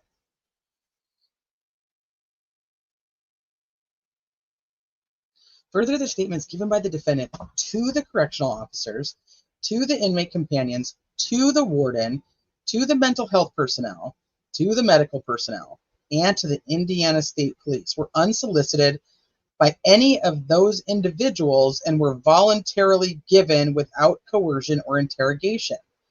The defendant has not shown that he suffered from a psychological coercion by the state which caused him to make these statements. This is really, I don't know how she would be able to determine that. But I guess that she's doing this based off of what they presented to her. And so they didn't prove to her that there was psychological coercion.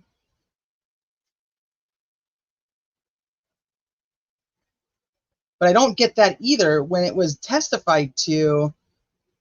It was testified to that he was being locked in solitary confinement past the amount of times, past the amount of days that are cited in the policies and procedures of the IDOC.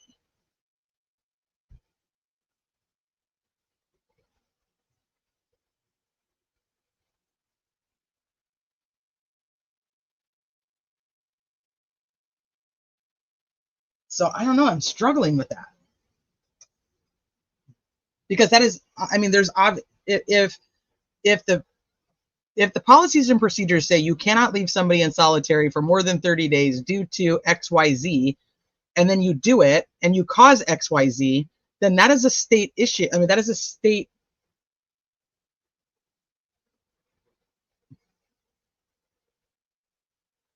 It's a state actor that's making that happen. I think I'm kind of confused on this. This doesn't make a lot of sense to me. The confession might just mean I was on the bridge, the gun is mine. Well, that's what I've always thought about the one from the Jerry Holman interview on October 26th. That it's most likely the comment where Jerry asks him, like, do you let anybody else borrow your gun? And he's like, no, I'm the only one with access to it. Like, is that a confession that obviously if nobody else has access to it, do they count that as a confession? Do you see what I mean? I'm with you. Yet Gold didn't make Beston fulfill his legal obligation to testify. Now, and we've never heard any more about that. And we know that the defense attorneys were telling her, like, hey, you probably need to get this in order because either you're lying or somebody's lying on your name. So you might want to figure that shit out. We've never heard anything else about it. Hey, Liberty Justice says this judge is clearly so biased that if she were the jury, there wouldn't be a trial and he'd rot in prison for life. I don't disagree with you. But does doing that equal coercion? That's why I said if it's XYZ and what you create is XYZ, if you put them into a psychological mind fuck, how do you not cause coercion? But is the lacking part here coming to like who was actually the state actor that did it? I don't know. Like I'm trying to figure out a legal reason that would make sense. Hey, Jenny. Chemical coercion. Let's just drug him up so he tells us whatever the hell we want him to tell us.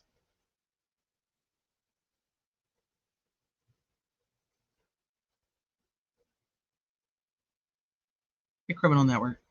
We should have all known she'd allow. I figured she would. I think that's probably why I'm not overly upset. Like I just figured that I figured she was going to. So there is no legal reason it makes sense. That's probably why I'm struggling because I'm like, wait, what? Who get benefits if they get a confession out of you? Right, the state.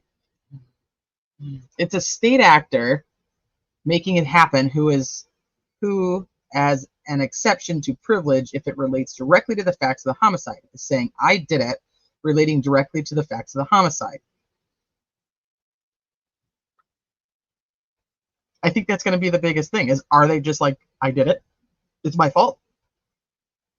The one that we hear the most about with the conversation with Kathy, everybody's always said it's very generic, that it is something like that, like it's my fault, I did it, it's my fault, or you know, something along those lines.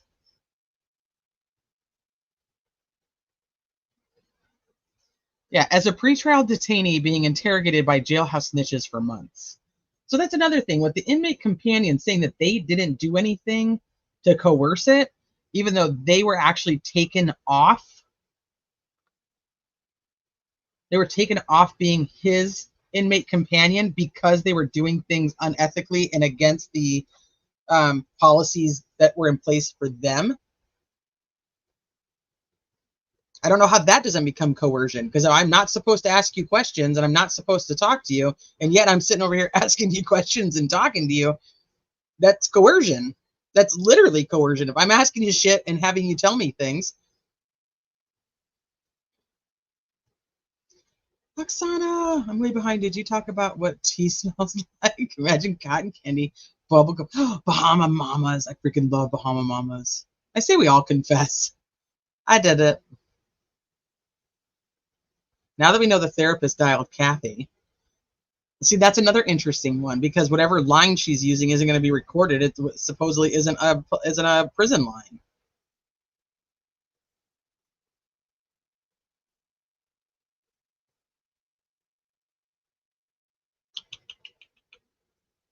It's the state as a whole that coerced him.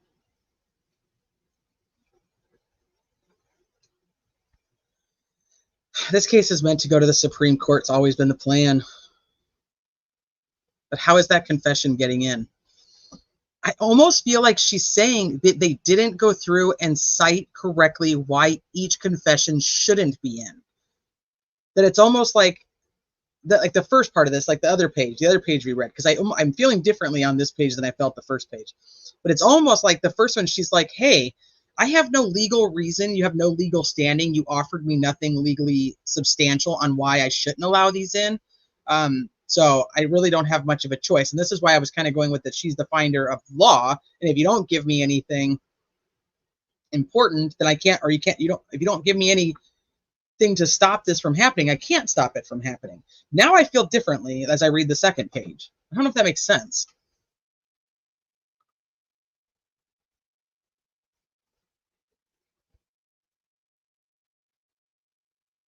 Yeah, the motion was for the ruling of admissibility for Dr. Walla's statements. Was also, well, this is kind of an order for both. This is the order for the motion to suppress filed by the defense, and then also the motion for admissibility filed by the state. So we're still missing the motion in limine, which should be tomorrow. More than 15 days of consecutive confinement is considered torture. Torture is coercion.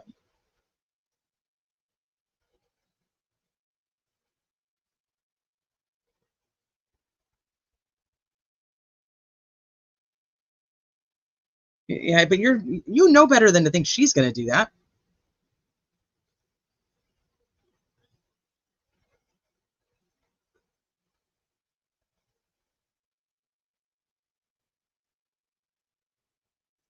Is Miranda in here? Hey, Miranda. I know one thing, hi Digital, that the courthouse is going to smell like ghost shit.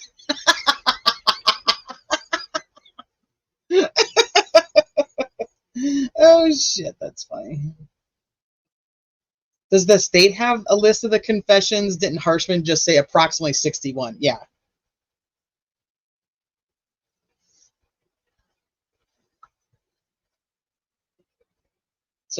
Suppression of statements requires each statement sought to be suppressed to have a different reason why. Right. It's almost like, this is going to sound kind of funny, but remember when they went to the Supreme Court the first time, and like one of the things they were citing was that she has all these orders where she just denies us without hearings, but she doesn't actually put in why she's denying anything. She just says denied. And so they kind of call her out on the fact that she doesn't put the right codes in. And if she's going to keep something under seal, you still have to put it in your I think they call it the CCS. You still have to put it in there with like, hey, this is filed, it's confidential, here's the legal code of why. So it's almost like she's like, oh, you guys didn't like that I didn't put all these numbers in. Now you're not going to get your way because you didn't put all these numbers in. Hey, Charmaine. Sometimes they do. Innocent people have always been convicted. Rick is waiting on deck. Beware. To be convicted? Is that what you mean?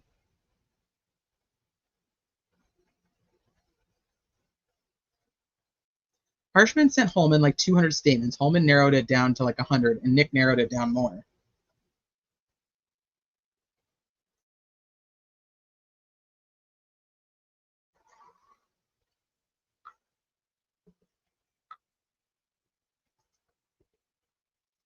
Oh, we should do that.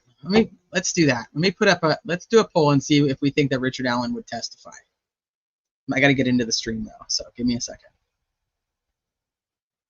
I mean, that would be fucking crazy.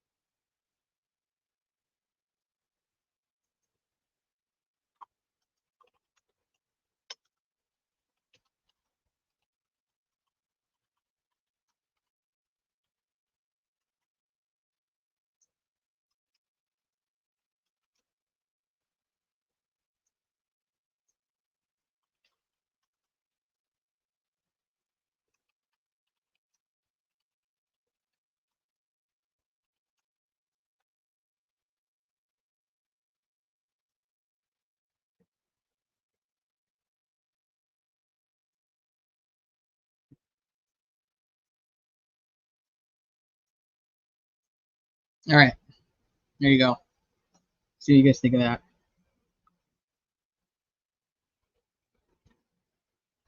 That would be a very interesting testimony because I'm really big on my opinion. I think that a lot of the defendants that testify really have a lot of narcissistic tendencies, traits. And I don't necessarily see him quite like that. I mean, I never obviously had a conversation with him, but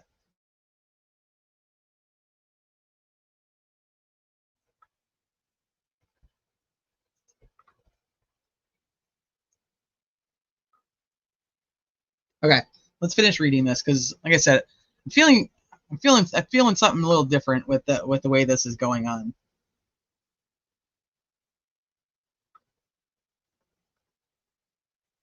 Well, they already were having issues because these inmate companions were calling their family members and telling them information. And then those family members were contacting YouTubers who were making videos about it. Even though there was nothing substantial or substantiated, there was no fact behind it. There was YouTubers who were literally putting the information out there like it was fact. Even though it had gone from Richard Allen to a companion, to a family member, and then to a YouTuber. There was nothing documented, no factual basis behind it, but yet people still put that shit out.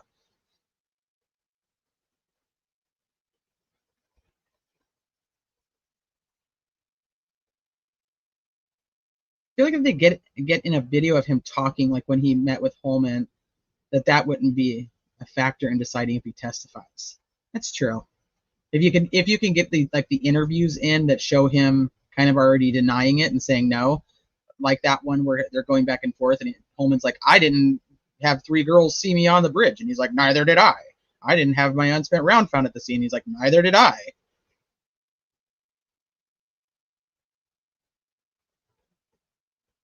Yeah, the telephone game.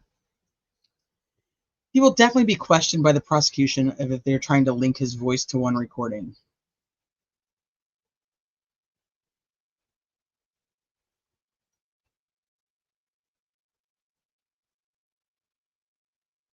That's kind of what you're saying too. It's like if they hear his voice, do they automatically think it's his voice?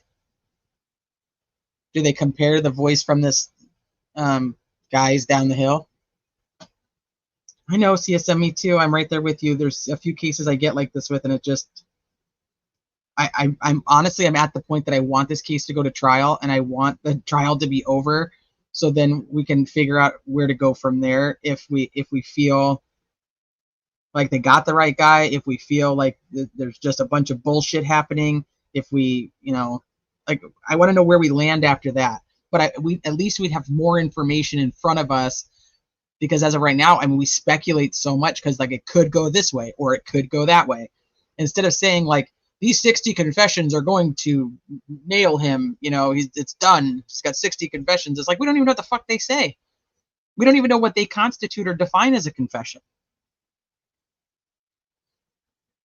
And if we have 61 confessions that literally say something different throughout every one of them, even if he is like, yeah, I killed the girls, I cut off one of their toes. Like something stupid, like it won't have anything to do with it.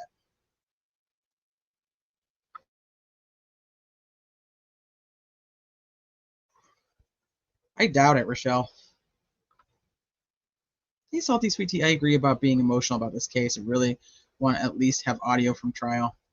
Campies, you creeping? And I creep, yeah. Keep it on the down low. Been lurking while at work, making comments to myself like a lunatic. If Gull is going to take RA confessions into consideration, then she should take the testimony that he was suffering psychosis and threats, and he redacts those statements as he said that to survive. I just wonder if she's really just doing it like, you didn't cite that. That wasn't your reason. You tried to do this umbrella, and I'm not going to allow you to do it.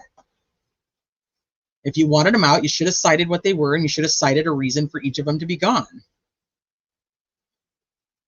Okay, so to the contrary, the evidence shows he specifically sought out the warden by written communication that he initiated and verbal statements he offered to guards, inmate companions, mental health professionals, and medical personnel.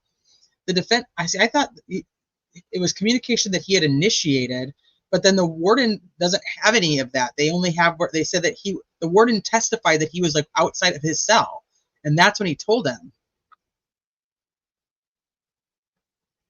And verbal statements he offered to guards, inmate companions, mental health professionals, medical personnel.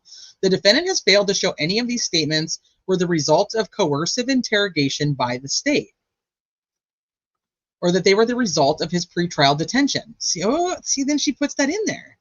I don't see how the doctor who she's talking about literally says it. The totality of the circumstances of defendant's pretrial detention were not intended to force confessions from the defendant. I call bullshit.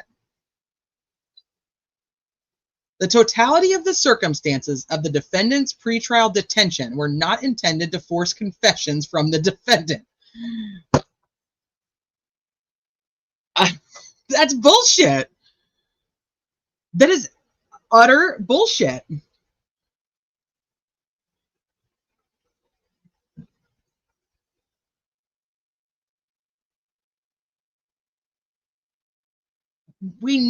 They literally testify to the fact that they have, what's his name, Harshman, who's going over every single outgoing anything that happens with Richard Allen.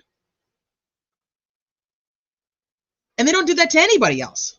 Nobody else has a specific person that's put on there to 24/7 pay attention to what that inmate is saying to everybody, except for Richard Allen. That's bullshit.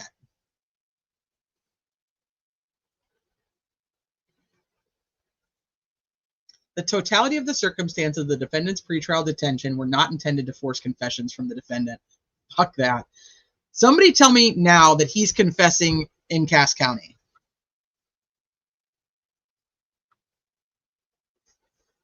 Tell me that even if they match all these other ones that he said, or they're just the ramblings of a guy who's just still blah, blah, blah. Tell me that he's still doing it while he's in jail versus before. If you beat the fuck out of a suspect in the interrogation room and you're just assaulting them, then they confess. Can you use it because you didn't intend to elicit a confession? Right, no, you just intended to fucking assault him.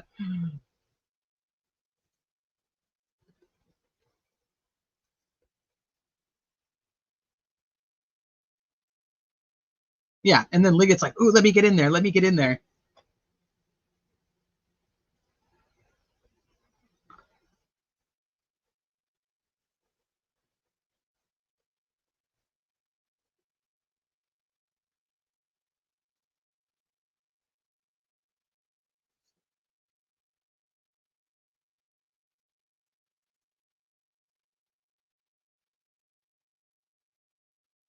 Yeah, I don't. I'm feeling very gaslit, Pebbles and Marbles. This is the beginning of it. I'm like, okay, I see the point here. I see her point, and then she just she has to add this kind of shit in there, and that's, I think, is bullshit. I mean, you have the people who are testifying because of the state wanting them to be witnesses, and they're telling you that he's suffering from psychosis due to his pretrial detention. And then you say that that has nothing to do with anything. Sorry, I absolutely disagree.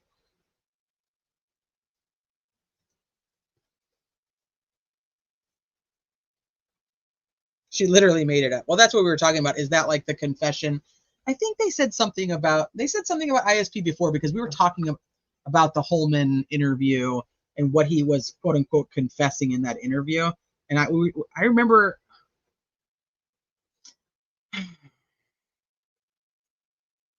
I remember thinking that the confession was just that he had said that he never let anybody else take his gun.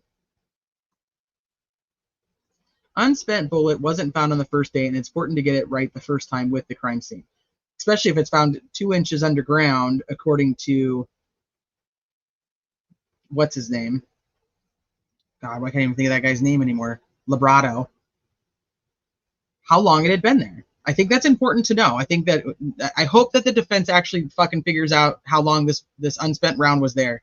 If it was there for a year or 2 years or 6 months, if it was brand new and had been dropped, if they found it the 14th, 15th, 16th, and it had just been dropped, it's going to be very different than if it has any type of corrosion that it's there. And I don't know why nobody talks about that. It's not like it's a shiny, brand new, unspent round.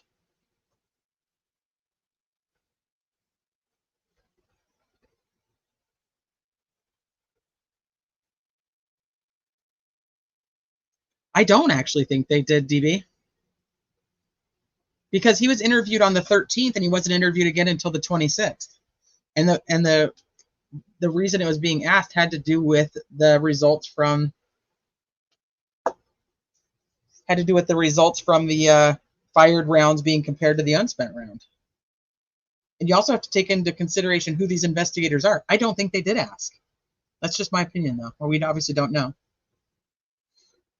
We see this. Imagine what we have been prevented from seeing. Oh, fuck, that's so true.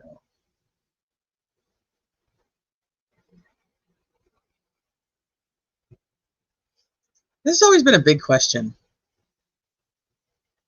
Like, why haven't they? And if they have, do we know about it? Did anybody even tell us? No audio of the trial. No audio of the trial. No video of the trial. We're literally going to have to go off of people who go sit there in the courtroom, unfortunately.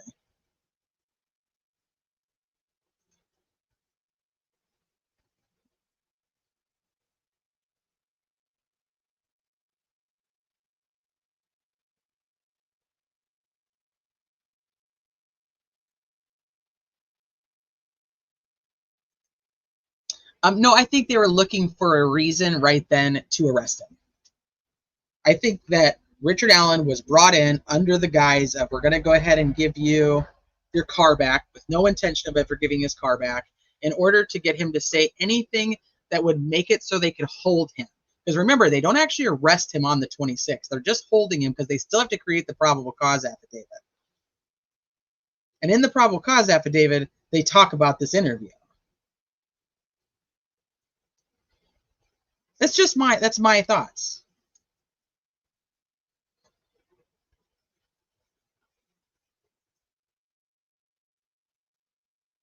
So I think they just waited. They were waiting for him to say anything that would allow them to legally hold him. And that's why one of the things he says is, I know you did this, and I'm going to find a way to prove it.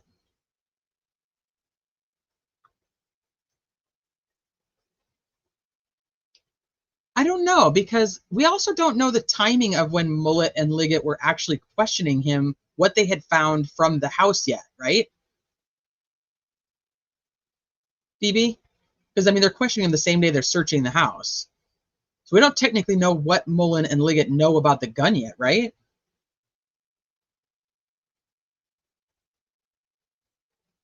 So it could be just like super chill. Like they're just talking to him like, hey.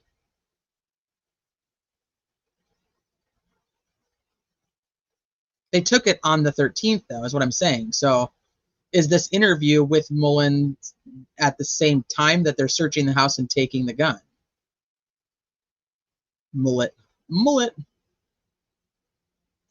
I heard the testimony, no pictures of the bullet. So when did they find the bullet? And why wouldn't that be in Ron Logan's probable cause affidavit to check his guns to match him?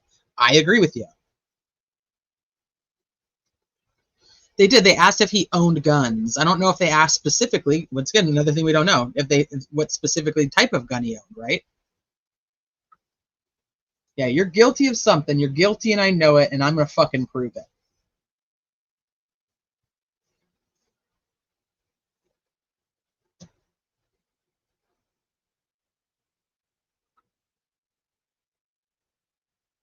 What's up, Cryptex?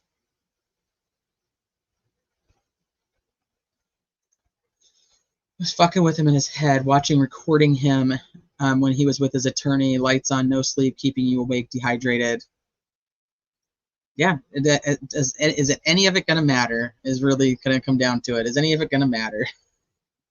Or are they just going to lock him up and be like,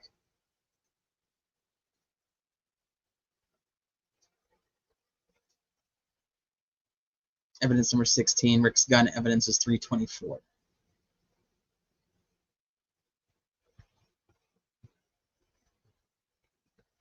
I wish she'd just retire now. Okay, so let's see what else is on here. This is almost done. The defendant has failed to show any of these. Okay, we talked about this. That it was not intended to force confessions from the defendant. The defendant's pretrial detention is to protect him from harm. Bullshit. The court is not persuaded that the detention caused the defendant to make incriminating statements. While the defendant does suffer from major depressive disorder and anxiety, those are not serious mental illnesses that prevent the defendant from making voluntary statements. No, psychosis does, though. The court finds the statements given by the defendant to Dr. Walla, the warden, the inmates, the guards, the medical personnel, the mental health professionals, and law enforcement personnel were not coerced, were voluntary, were not the result of an interrogation by the state or its actors, nor the product of his confinement, and therefore denies the defendant's motion to suppress the statements. Like I said, I would rather all of them come in than her sit there and cherry pick them, because the attorneys can go through and they can create a very solid timeline of everything that Richard Allen endured and then go through the statements just like that. I mean, I would rather have all of them than have cherry-picked ones. Because the state's already going to cherry-pick them. They're not going to play 61 recorded messages. They're going to play the ones that they think are the worst, and they're going to play, and they're going to just have somebody testify that there's more.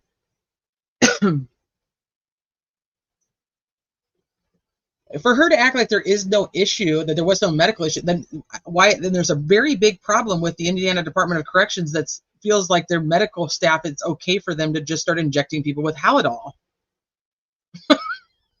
Otherwise, if they are doing that, then we obviously know he is suffering from some type of psychotic break.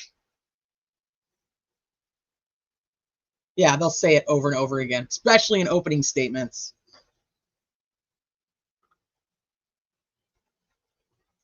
There should be.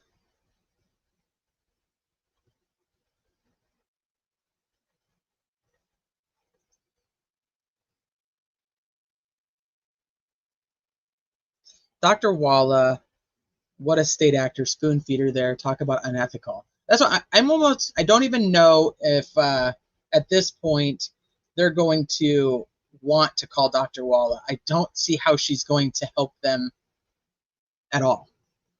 But you never know. They have their strategies, and that's why I'm like, I just fucking want it over so we know what they have to say. Defense should play all the confessions that have nothing to do with the crime to put in across as part of the psychosis break. And I'm sure they will. They probably won't play them all because remember, they're on a tight time crunch now.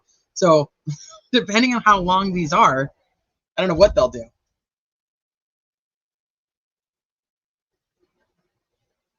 You think they have to call her? She would not be a very good witness.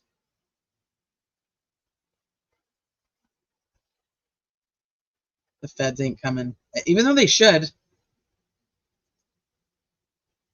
Defense should play all the... Oh, I already read that one. I'm so confused over the fiddler. We'll talk about that too. There's another doctor that was doing the injections. I wonder if that's where Dr. Fiddler came in. I couldn't find anything, and maybe you guys, not even the animals. No, they don't. They don't like to eat their own shit either. They like to throw it at people, though, some of them. Throw it at each other.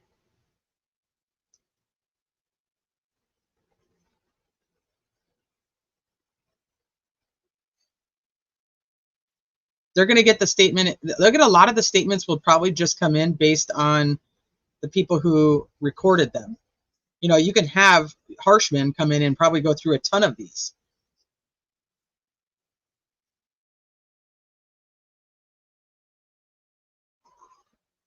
Well, Goal is really good. I don't know if you've heard, but she will let you know that she can do a murder trial like this in like 4 days. Just saying.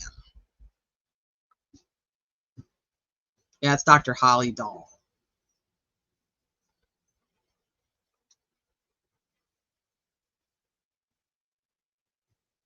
Not if she actually had patients scheduled. I mean, she can't just call the patients and be like, "Hey, sorry, too bad, you've waited 2 months to come in here."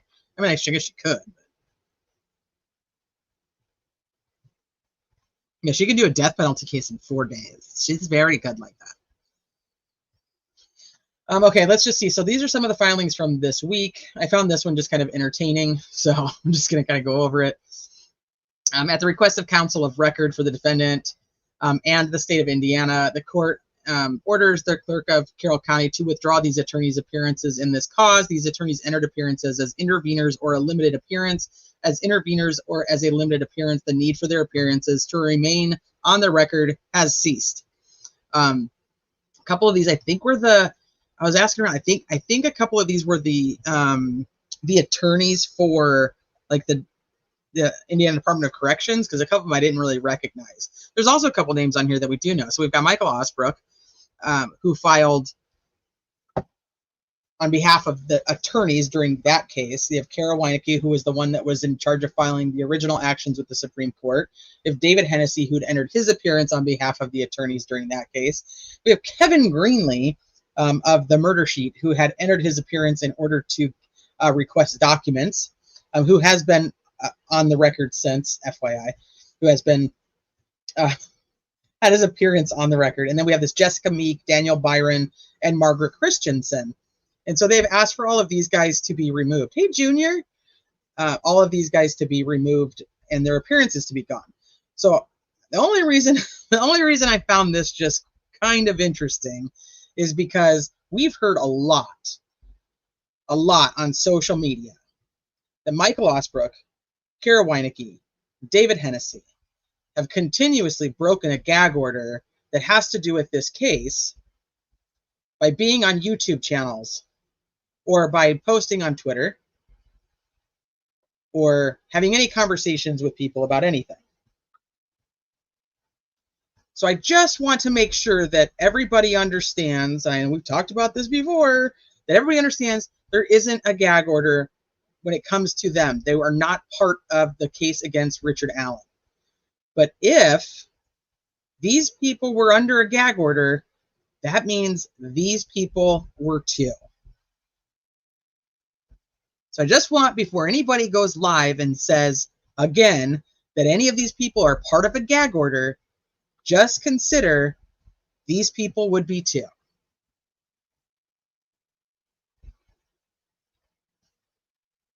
And we all know that one of them has no problem talking. Hi, R&M. What's up, Nicole? Bacon. I love bacon. Nicole smells like bacon. Can I get an amen? So, what? Totally not an important document. Just thought it would be interesting because this is the epitome of proof that nobody here is under a gag order. So don't say that these guys are and then try to exclude the others. Just a FYI. So we've got this whole Fiddler situation, but it's already pretty much resolved itself. We had an appearance that was done by another attorney on behalf of this Dr. Jessica Fiddler, who seems to be out of Indianapolis. She's like a family care physician. I'm not really sure how she plays into anything or whose family care physician she would have been. So I don't know her relevance, but apparently the defense wanted to depose her. And remember, we were going through the defense's request to the judge to say, hey, we know that we have to ask for this amount of time to be able to depose somebody. We're asking you, judge, to let us have it in the 15 days versus the 30 and to just approve the deposition so we can get them done and we can move on and be ready for trial, right? So they scheduled these depositions, a ton of them, for August 28th. We know that Patrick Westfall and his son were supposed to be deposed yesterday. We also know that DJ Schilling was supposed to be deposed yesterday. And then we know that I think Tobe is supposed to be like September 4th, 8th, something right around there, something at the beginning of September. So they wanted to have her come in on August 28th. So she has an attorney who ends up coming in and saying, hey, wait. we're not doing that. And so he comes and just says, hey, she's got appointments. Like, this is unorthodox, and we're not going to be able to, she can't just drop everything she's doing and just run in for a deposition. She doesn't say that she doesn't want to. She doesn't say that she won't. She just wants reasonable notice to serve the subpoena and not have to like be put out in order to do it. Also, that they wanted her to arrive at their office versus somewhere else. So he's just like, hey, like this is uncouth and we're not going to go with this. And she ultimately says she agrees with him and she quashes this subpoena. Does that mean that they don't try to set up something else? No, they absolutely could have. We have no idea yet. They could have said, okay, we get it. She she can be deposed, 30 days from now, and we'll just deal with it. I mean, if you guys want my guess is it has the timing that she was at this hospital in Indianapolis, I think was the same time that Richard Allen was under the care for depression in 2019. So my guess is it might have something to do with that, or she has some type of contract with the DOC that I'm unaware of and we didn't find online. But my first initial is I think that she might have been a doctor who was taking care of him during that time. in 2017 to 2021 she was at that hospital. But I don't know. I have no idea. That is totally speculation. I love your thought pattern. But I also am trying to figure out, like, what would they need from his, like, a regular doctor on behalf of him? And would this be a doctor for anybody else? And if it was a doctor for even any of these third-party people, would they be able to get that in? Because there's so much doctor-patient confidentiality, and those people are not on trial. So I don't know how they would ever get that in. My only thought is it would have to be for Richard Allen, and I think it might have to do with the time that he was hospitalized for depression. That's my thought. And they're really kind of going with that, that his previous mental health led into why. Is True Crime Web here? I missed him. Oh, here he is. What did he say? This is what happens when I just start rambling. Were they deposed yesterday? I don't actually know. We never heard one way or the other yet. What did True Crime Web say? Hey, young black economists. The whole due process gang is here. Almost. Oh, here. I've interviewed and obtained confessions from both sane and insane offenders and have never heard of one person making this many declarations. So I can't argue RA is the norm or spoke wisely. That's interesting. He's out of the norm for both sane and insane offenders. Like, thank you, Steve.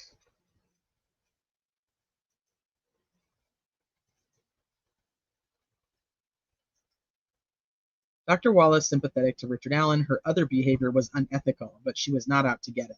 Right. Hey, Dr. NB.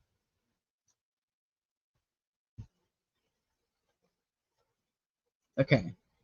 This cottage might smell like balls. People who are coming in and we're talking about smells still, people are like, what is wrong with you? Wonder if she works at the DOC at Wabash Valley. About 80 minutes away, though. Maybe. I don't know. I can only tell you what my initial gut told me was that she's that doctor. I don't even know if we're ever going to find out. So that could just be a... I think she is, Rochelle, yeah. I think it could be a mystery, a forever mystery. Like a who knows.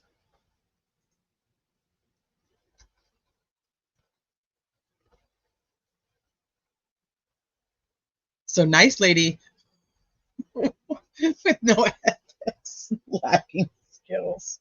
But she liked Richard Allen. So that's why I was like, she's just a bad witness all the way around. I don't even know what to do with her. I think a jury's going to end up just wiping her away, just going like, that was a disaster.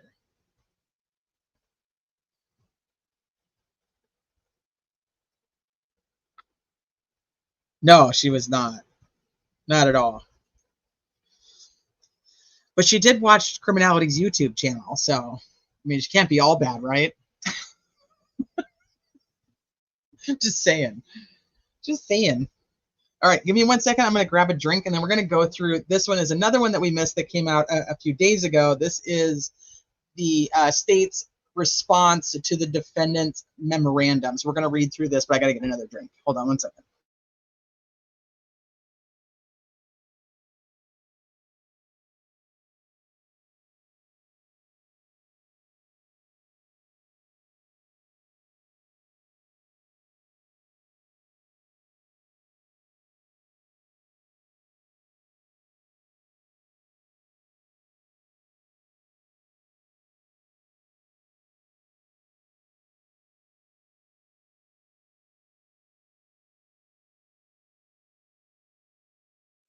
Bye, TNT.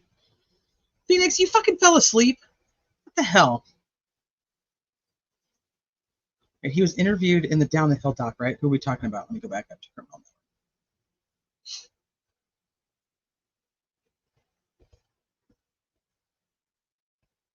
Right. That's true.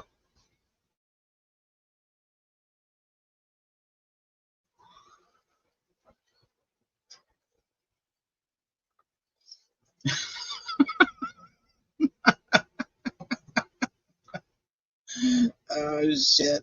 I had dreams about what everybody smelled like. I hope they all smelled good. Okay, so this, like I said, so this is Nick's response to the memorandum. We read one of the last documents we went over was the memorandum. It was the defense just adding on to more context to why they believe that the third-party information should not be, or the defense saying why that third-party information should be allowed and trying to present more evidence towards that. And then we have now Nick responding to that. This is one of the last ones that we're still waiting on hearing her ruling on. So now comes the state of Indiana by prosecuting attorney Nick McClelland and respectfully responds to the defendant's memorandum of law in support of admission of evidence of alternative theories of the crime and third-party perpetrators. The legal issue involved was previously articulated. Do I still have that one up?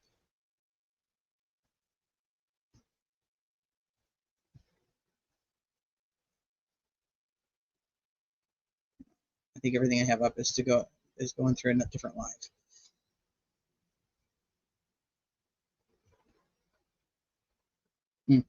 The legal issue involved was previously articulated by both in the state's motion in limine and in the state's opening statement on August 1st of 2024. In order to present evidence in relation to a third party at trial, the defense must show a direct material connection between the third party and the crime. This is the nexus. The connection must be based on more than hearsay, speculation, rumors, conjecture, or theory. It must be based on reliable evidence that draws a material connection between the party and the crime. The Indiana Supreme Court summed up this long-standing principle as follows. In the context of third-party motive evidence, these rules are grounded in the widely accepted principle that before evidence of a third party is admissible, the defendant must show some connection between the third party and the crime. From Pelly versus State. The defense, in several hours of presentation of evidence, supplemented by numerous documents and depositions, failed to present any evidence that links Odinism, Brad Holder, Patrick Westfall, or any of the individuals listed in the state's motion in limine to these murders. A case cited by the defense in their memorandum is very instructive.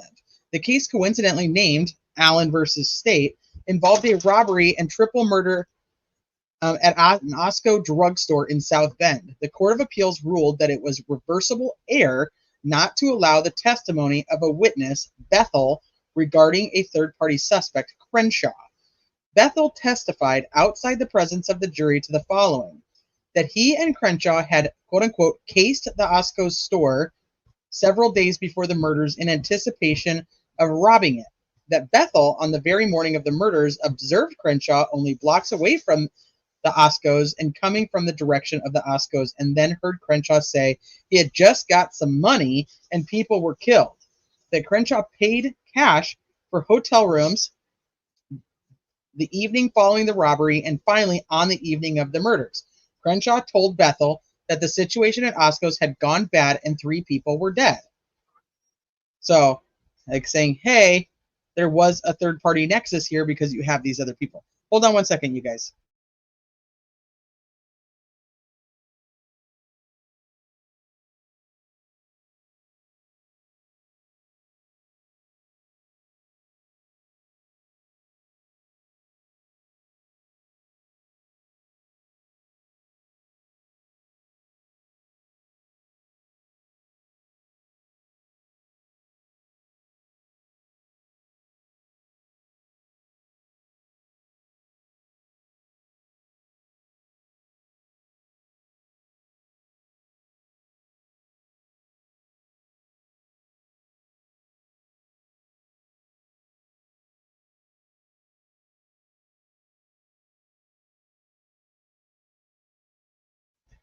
The little one wants more snacks, and his daddy won't let him have them until we have dinner. So there's like a meltdown. Okay, so hold on. State, blah, blah, blah. Where was I at?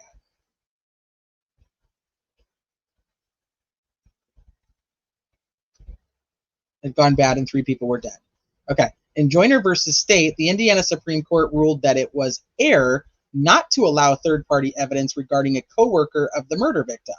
However, The excluded evidence that would have been admissible at trial consisted of proof that the third-party suspect was married and having an affair with the victim, had sexual relations with the victim the evening prior to her disappearance, had argued with her the day of her disappearance, was tardy to work the day after her disappearance, and falsified his time card the day of her disappearance, and was 98% matched to the hair found inside of the plastic bag found over the victim's head when her body was discovered.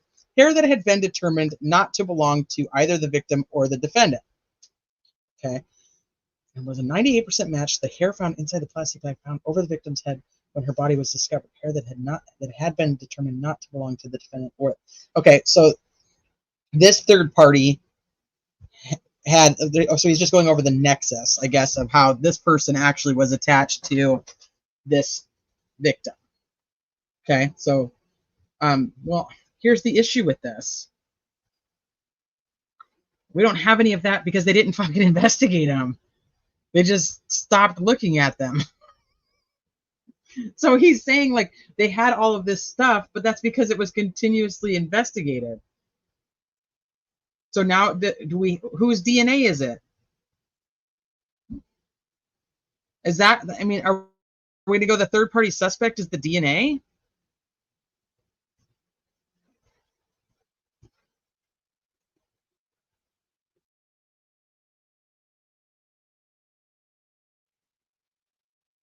So just say that the third party suspect is an unknown person. And you just take their names out of it, there's still evidence that points to somebody else or somebody else's involvement. All right, let's keep going. By contrast, as the August 1st hearing demonstrated, the defense has only offered up speculation supported by conjecture and what the hell is that word? Buttressed? By buttressed? I just see butt. Sorry guys, that's my immaturity. I don't even know the word because it just says butt. By what ifs, without evidence, material or otherwise, that these were ritualistic murders. The defense speculates that various social media posts by Brad Holder suggest that he could be interested in Odin-based rituals and therefore could be connected to the crime scene. Then the defense adds, oh, honey, what? How much minutes have we done? Like 1.5.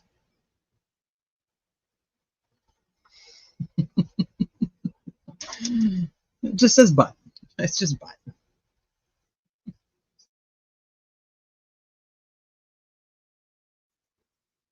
It means supported by? Okay, thank you. That's probably better. Supported by what ifs. Yeah, the what ifs that you should be able to say, we followed that up and we were able to exclude them as a suspect. The defense speculates that the various social media posts Brett Holder was interested in Odin would be connected to the crime scene. Then the defense add the conjecture that since Elvis Fields and Holder have vaguely similar social media posts, and both might have a passing acquaintance with a man named Johnny Messer, then perhaps Fields may also possibly know Holder. The defense then adds a what if unsupported by evidence, i.e., what if the crime took place on the following day? In order to get around the inconvenient fact that Holder has an alibi for the time when the murders, according to the police investigation, occurred. I don't think there's a what if. This is very easy. These are the things he has to prove. He has to prove that the murders happened that day. The defense doesn't have to prove that they didn't. He has to prove that they did. This document right here is putting so much of the proof in the defense's hands. And people, I haven't watched a ton of Delphi stuff, but I can imagine that tons of people are like, see, look at all the obstacles that you have to go through, all the hoops that you have to jump to get from here to here. And it's like, no. They don't have to do any of this. They just have to show that there's a nexus. That's it. This is not what they have to do. The top part, yes. This part, no. It all is what ifs because guess what? The investigators didn't actually do their job. There would be no what if. What's the time of death? What's the time of death, Nick? That's it. Simple. What's the time of death? So them saying you don't have a time of death means that murders could have happened from here to here. If you don't have a time of death, that's not a what if. That's a fact. If you don't have a time of death, then and your window is 12 hours, that means that the murders could have happened anytime during those 12 hours. They don't have to jump through a fucking hoop to get there. You gave it to them. That's your fucking hoop. You have to jump through a hoop to say that if we're jumping through hoops in a 12-hour window, you're both jumping.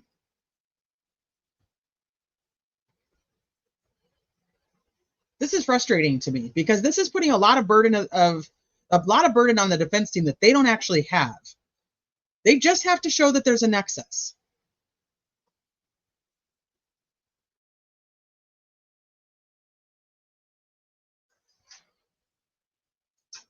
Okay. The defense continues down this path of speculation as it relates to the other individuals listed in the motion in limine, failing to tie any of the individuals to the crime.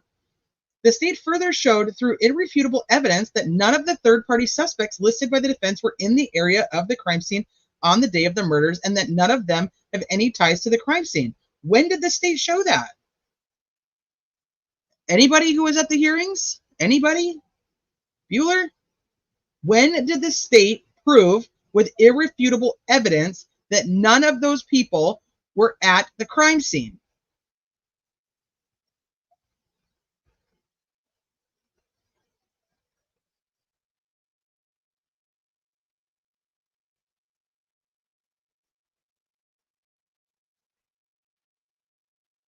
The state was able to show that there was no material connection between Odinism, Brad Holder, Elvis Fields, Patrick Westfall, Johnny Messer, and the murders.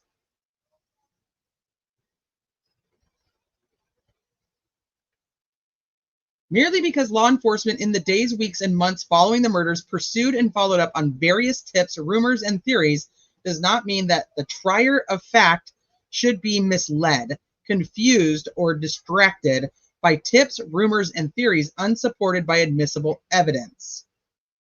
As the August 1st hearing made clear, the probative value of the third-party evidence offered by the defense is greatly outweighed by the unfair prejudice, confusion of the issues, and the potential to mislead the jury. Therefore, the widely accepted principle Pelley cites should be applied. Now we're back to just the nexus. Show a nexus, and I get what he's saying there, but don't try to say that they have to prove any of that. They don't have to prove that. That's not their burden. But people get that very confused, that because somebody goes with a third party, it means that they have a burden of proof or they have to prove that these other people actually did the crime. No, they don't.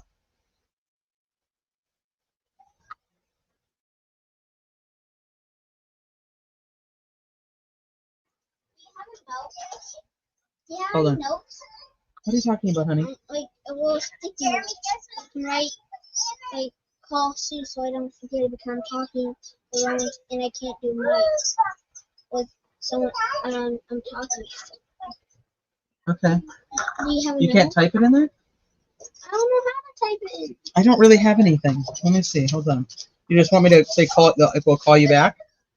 Call Sue. Oh. Call Sue. See?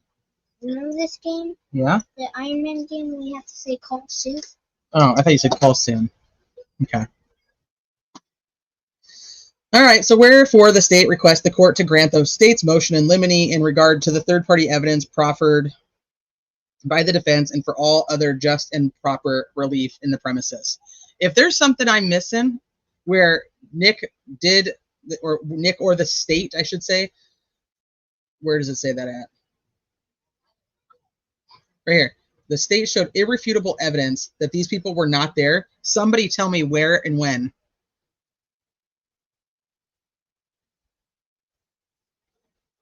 If they don't, that none of them have any ties to the crime scene. Where was this? Where did he prove this at? And I'm sure people are just going to go, well, the state says they did it, so they did it. But I want to know, where did they do this? Because I've never heard that. Not from anybody who went to any of the hearings have I heard that. The best thing that, or the biggest part of that I've ever heard, is that they have Brad Holder's time card.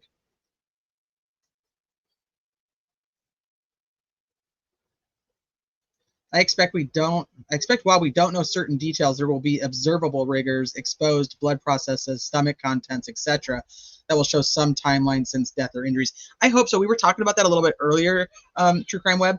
We were talking about when they were testifying, they kept saying that they created the time of death around the electronic data, and since she hadn't used her phone from, what was it, 2:32, that they know that everything had to be over by then. I might be saying the time wrong. Don't quote me on that time. But they don't actually talk about that. And we were asking that question. Why don't they have anything? Why don't they have anything with the stomach contents? Because we know that they had banana pancakes before they went to the bridge. Not that long before they went to the bridge, according to the Patties. I just think that certain things like that, obviously we know that there's not going to be like they died at 2:14. We know we're not going to have that in this type of investigation, but if you have a 12-hour window versus a 2-hour window, that's a huge deal.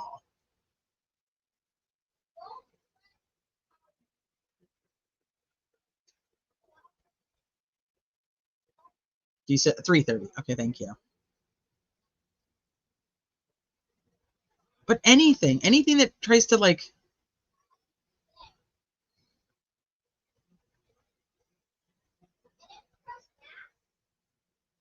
what interest does the state have in third-party people? Why are they trying so hard to protect them? I just don't know.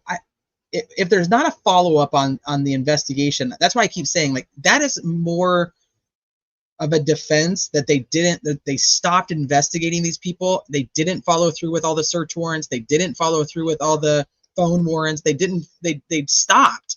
They just cut it off and it's not like they found the person and then they stopped. They stopped long before without finishing the investigation into those people. And that makes me go ask this question. What is the connection between investigators and these folks that they wouldn't have just finished out the investigation and gone through and said, hey, we're done. Here's everything that we found and why we know it's not them.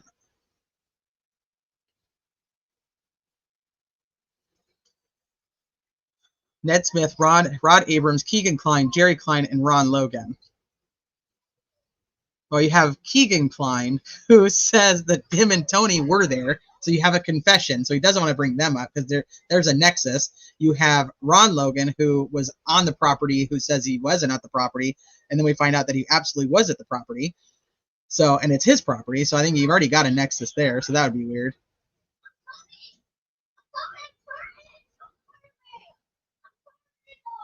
In this case, that's a lot. It could change a ton. I hope she explains it again. Non-existent pic of Abby in the BG video starting at the high school. You want me to explain that part? I hate when I read up. I know better than this. That they found the bridge guy video, and the latitude and the longitude of the video starts at the high school but ends at the bridge, which is weird in itself because it's a 43-second video. So there's something up with why it does that, and I'm so not a tech person to be able to tell you why it would do that. Then there is the photo of just the bridge, the straight, from north to south. That's also found, but there's no longitude, latitude, or metadata information found regarding the picture of Abby on the bridge that day.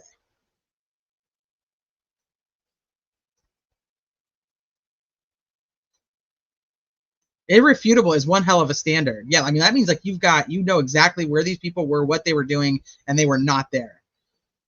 I know that, I think was it Mark that brought that up? Somebody brought up about Johnny Messer's bank records, and I never went back and looked into that. Where does it say that we have Johnny Messer's bank records? Not to say that we don't, but also if we did, is that how? Is this bank record? I'm sure it's in something, I just don't remember it.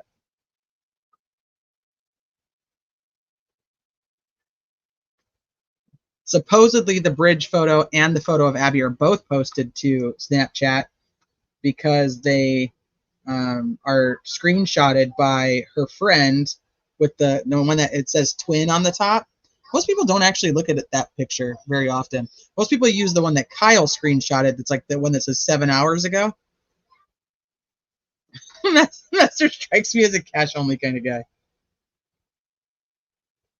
Did you see a short guy with a beer belly? Nope. Case dismissed.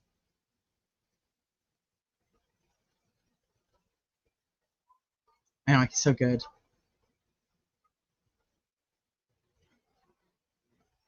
Oh, I will? Okay. I'm going to have to watch it. I know most people have probably already seen it, but maybe I'll just do a stream. At least we can fast forward through all the garbage.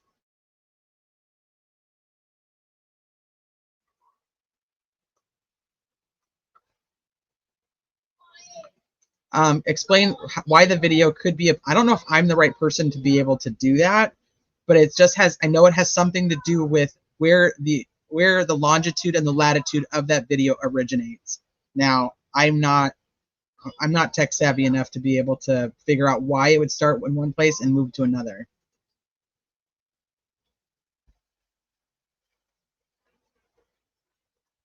You should do a video on that.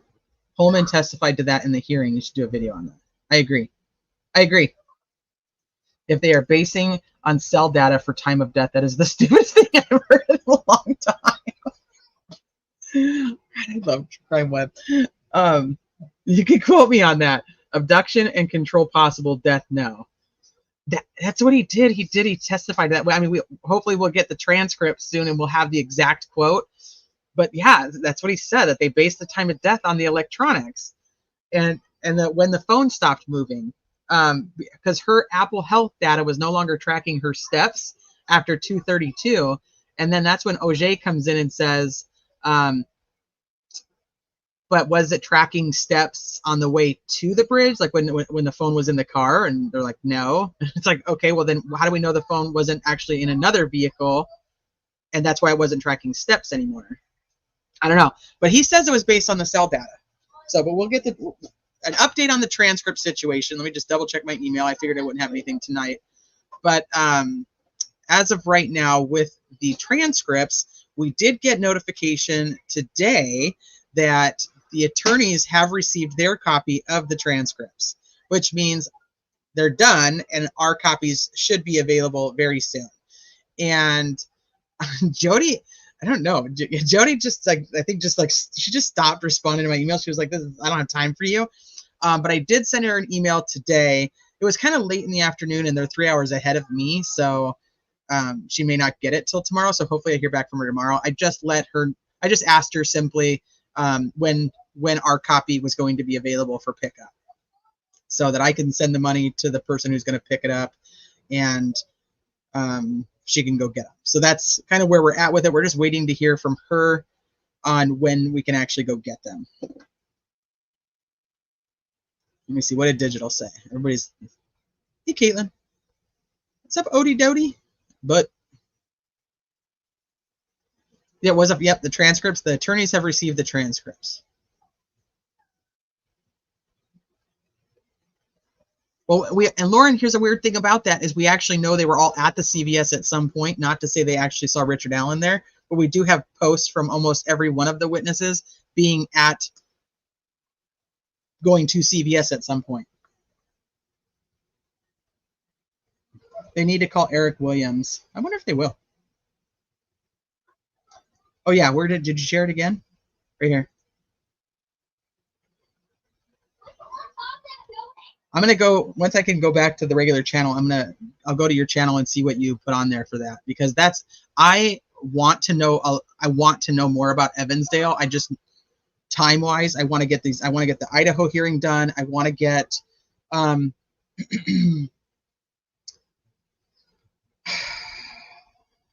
there's like two other ones. I have the geofencing presentation thing that I want to go through. I have a whole Dan Doolin thing I want to go through. I mean, like, I'm prepping all kinds of stuff. It's just like having the time to sit here and do this has just been so complicated.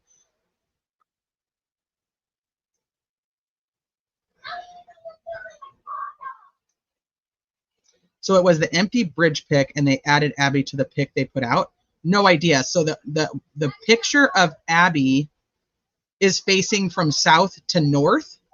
The picture of the bridge empty is facing from north to south. So it's not that same picture. It's definitely a different picture, but we don't know. I don't know enough. I don't want to speak. I don't know enough to tell you how this works, but if I understand it correctly, you can post whatever pictures you want to Snapchat. They don't have to be taken on Snapchat, but also we're talking about Snapchat from 2017. So I just don't, I don't even want to get, I don't know enough. There'll be no cross-examinations. Irrefutable? Really? How about the state could irrefutably prove that they were there, so we cleared them, and not irrefutably clear, just lack of evidence. Right.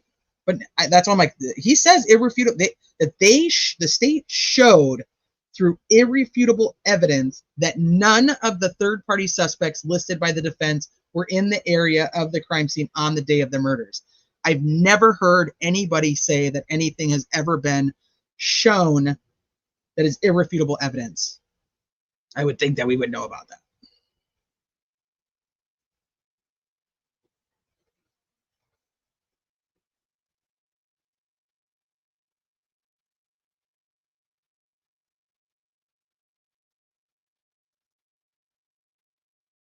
What are all of RA's tentacles? That could go. What does Cheyenne's pick look like? Hold, please.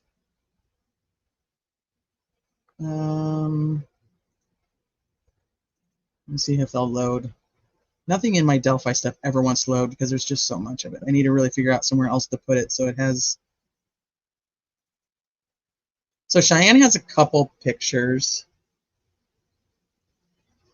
from the bridge that day, but they're also very strange because one of them has a time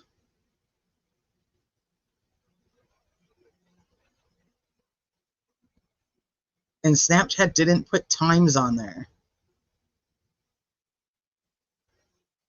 So there's this photo.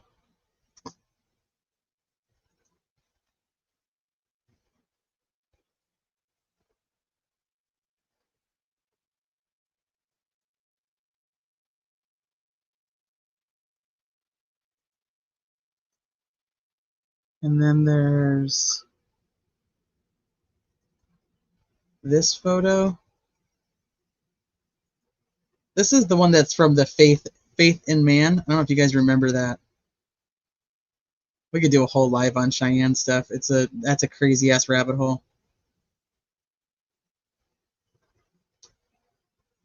There's that one, and then there's the one of the bridge itself. Where did that go? Oh, there it is. It's up here.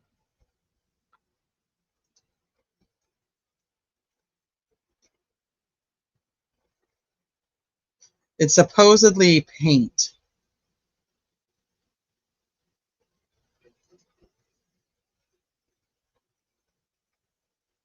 Yeah.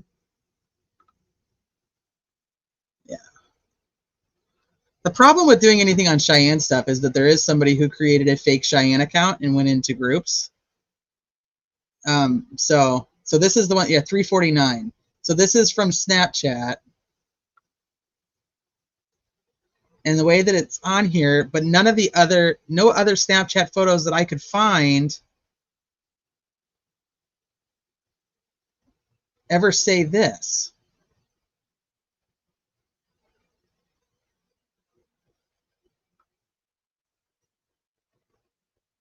So anybody who doesn't know who Cheyenne is, so Cheyenne was at the bridge. She would have actually been from her timeline, she would have actually been on the south side of the bridge while the girls were across the creek. And she did not hear anything or see anything. When she left the bridge, she went back to her car, and that's when she saw Derek German, and who is believed to be Tara German, in his car talking. And she actually thought there was a drug deal going down. But it ended up when Tara had got there, she had gotten into Derek's car and they were talking. So she was there with her friend. Now there's also, of the girl on the bridge? Yeah, hold on. There's also rumors, multiple different people have been quote unquote named, and hi, I have a Apophis, have been named as this quote unquote friend that she was with. I've heard at least 3 different names. That's not the first one. That's not the first one. This one. This is a very interesting one. I mean, the tree. This one here, we move my cursor out. Do you want to take a screenshot of it? I can make it bigger. I can send it to you. You have an email. I don't know if you have this one, if you don't have it. Yeah, I think that's good. Laura!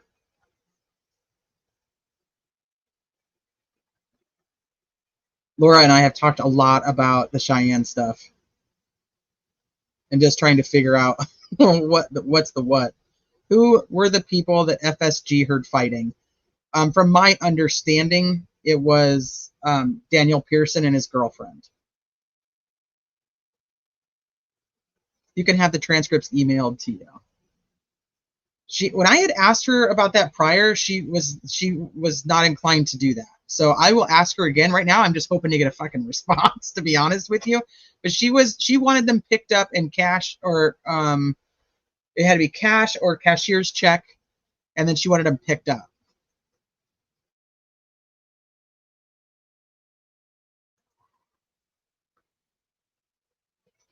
Do you remember hearing about the memorial page made before they were even found? I don't remember that.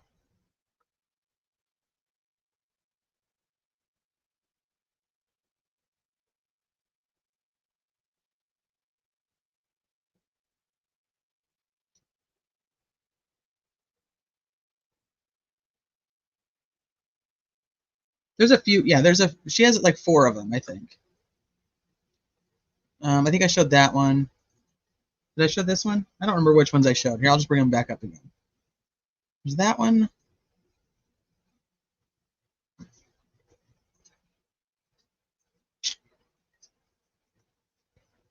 Dang it.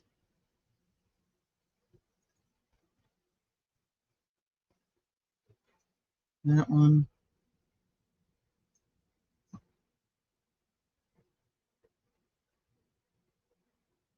The one in the middle, and then supposedly feet. This one.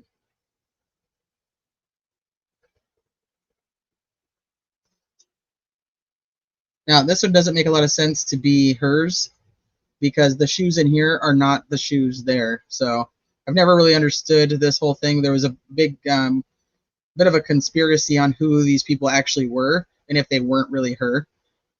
Like I said, we could do a whole live on Cheyenne and just try to dig into everything, but there's a lot to it because we don't know what parts came out that ended up being true and which parts came out that ended up being false because there were fake accounts created of Cheyenne. So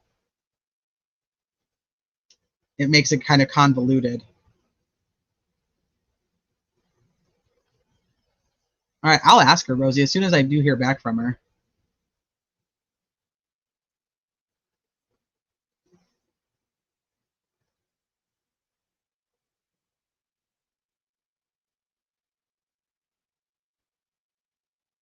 Handling the transcripts like it's a drug deal, for real.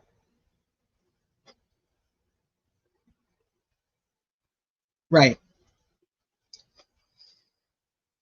It's so strange anybody can make a fake account. Right. So it's like hard to kind of go through all the things. But I mean, I have a ton of stuff. I just sucks. All right. Anyway, so that is pretty much, I think, everything that I wanted to go through. Like I said, I want to do another live on the Idaho hearing. I want to do a live on Birchmore. I still have I have piles of just info. I have a Dan Doolin live. We have that one, but I'm waiting for DB to help me with that. We'll see. We'll see if he does.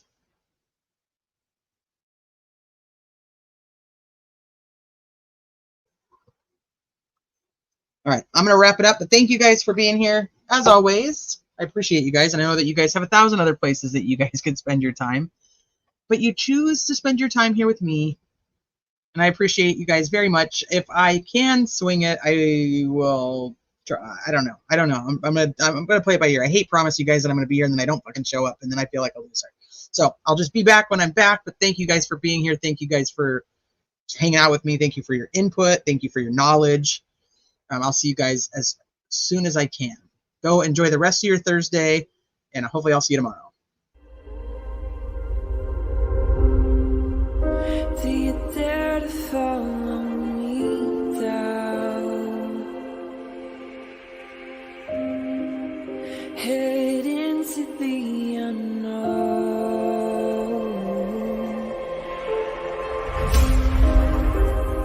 Down the rabbit hole.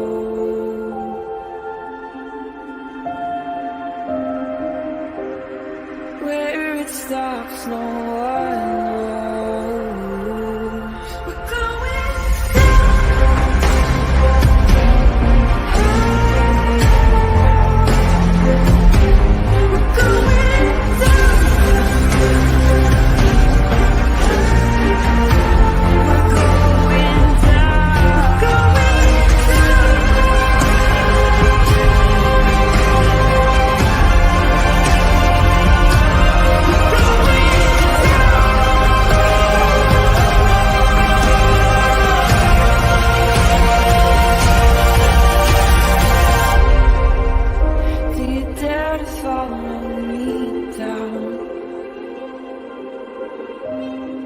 head into the unknown.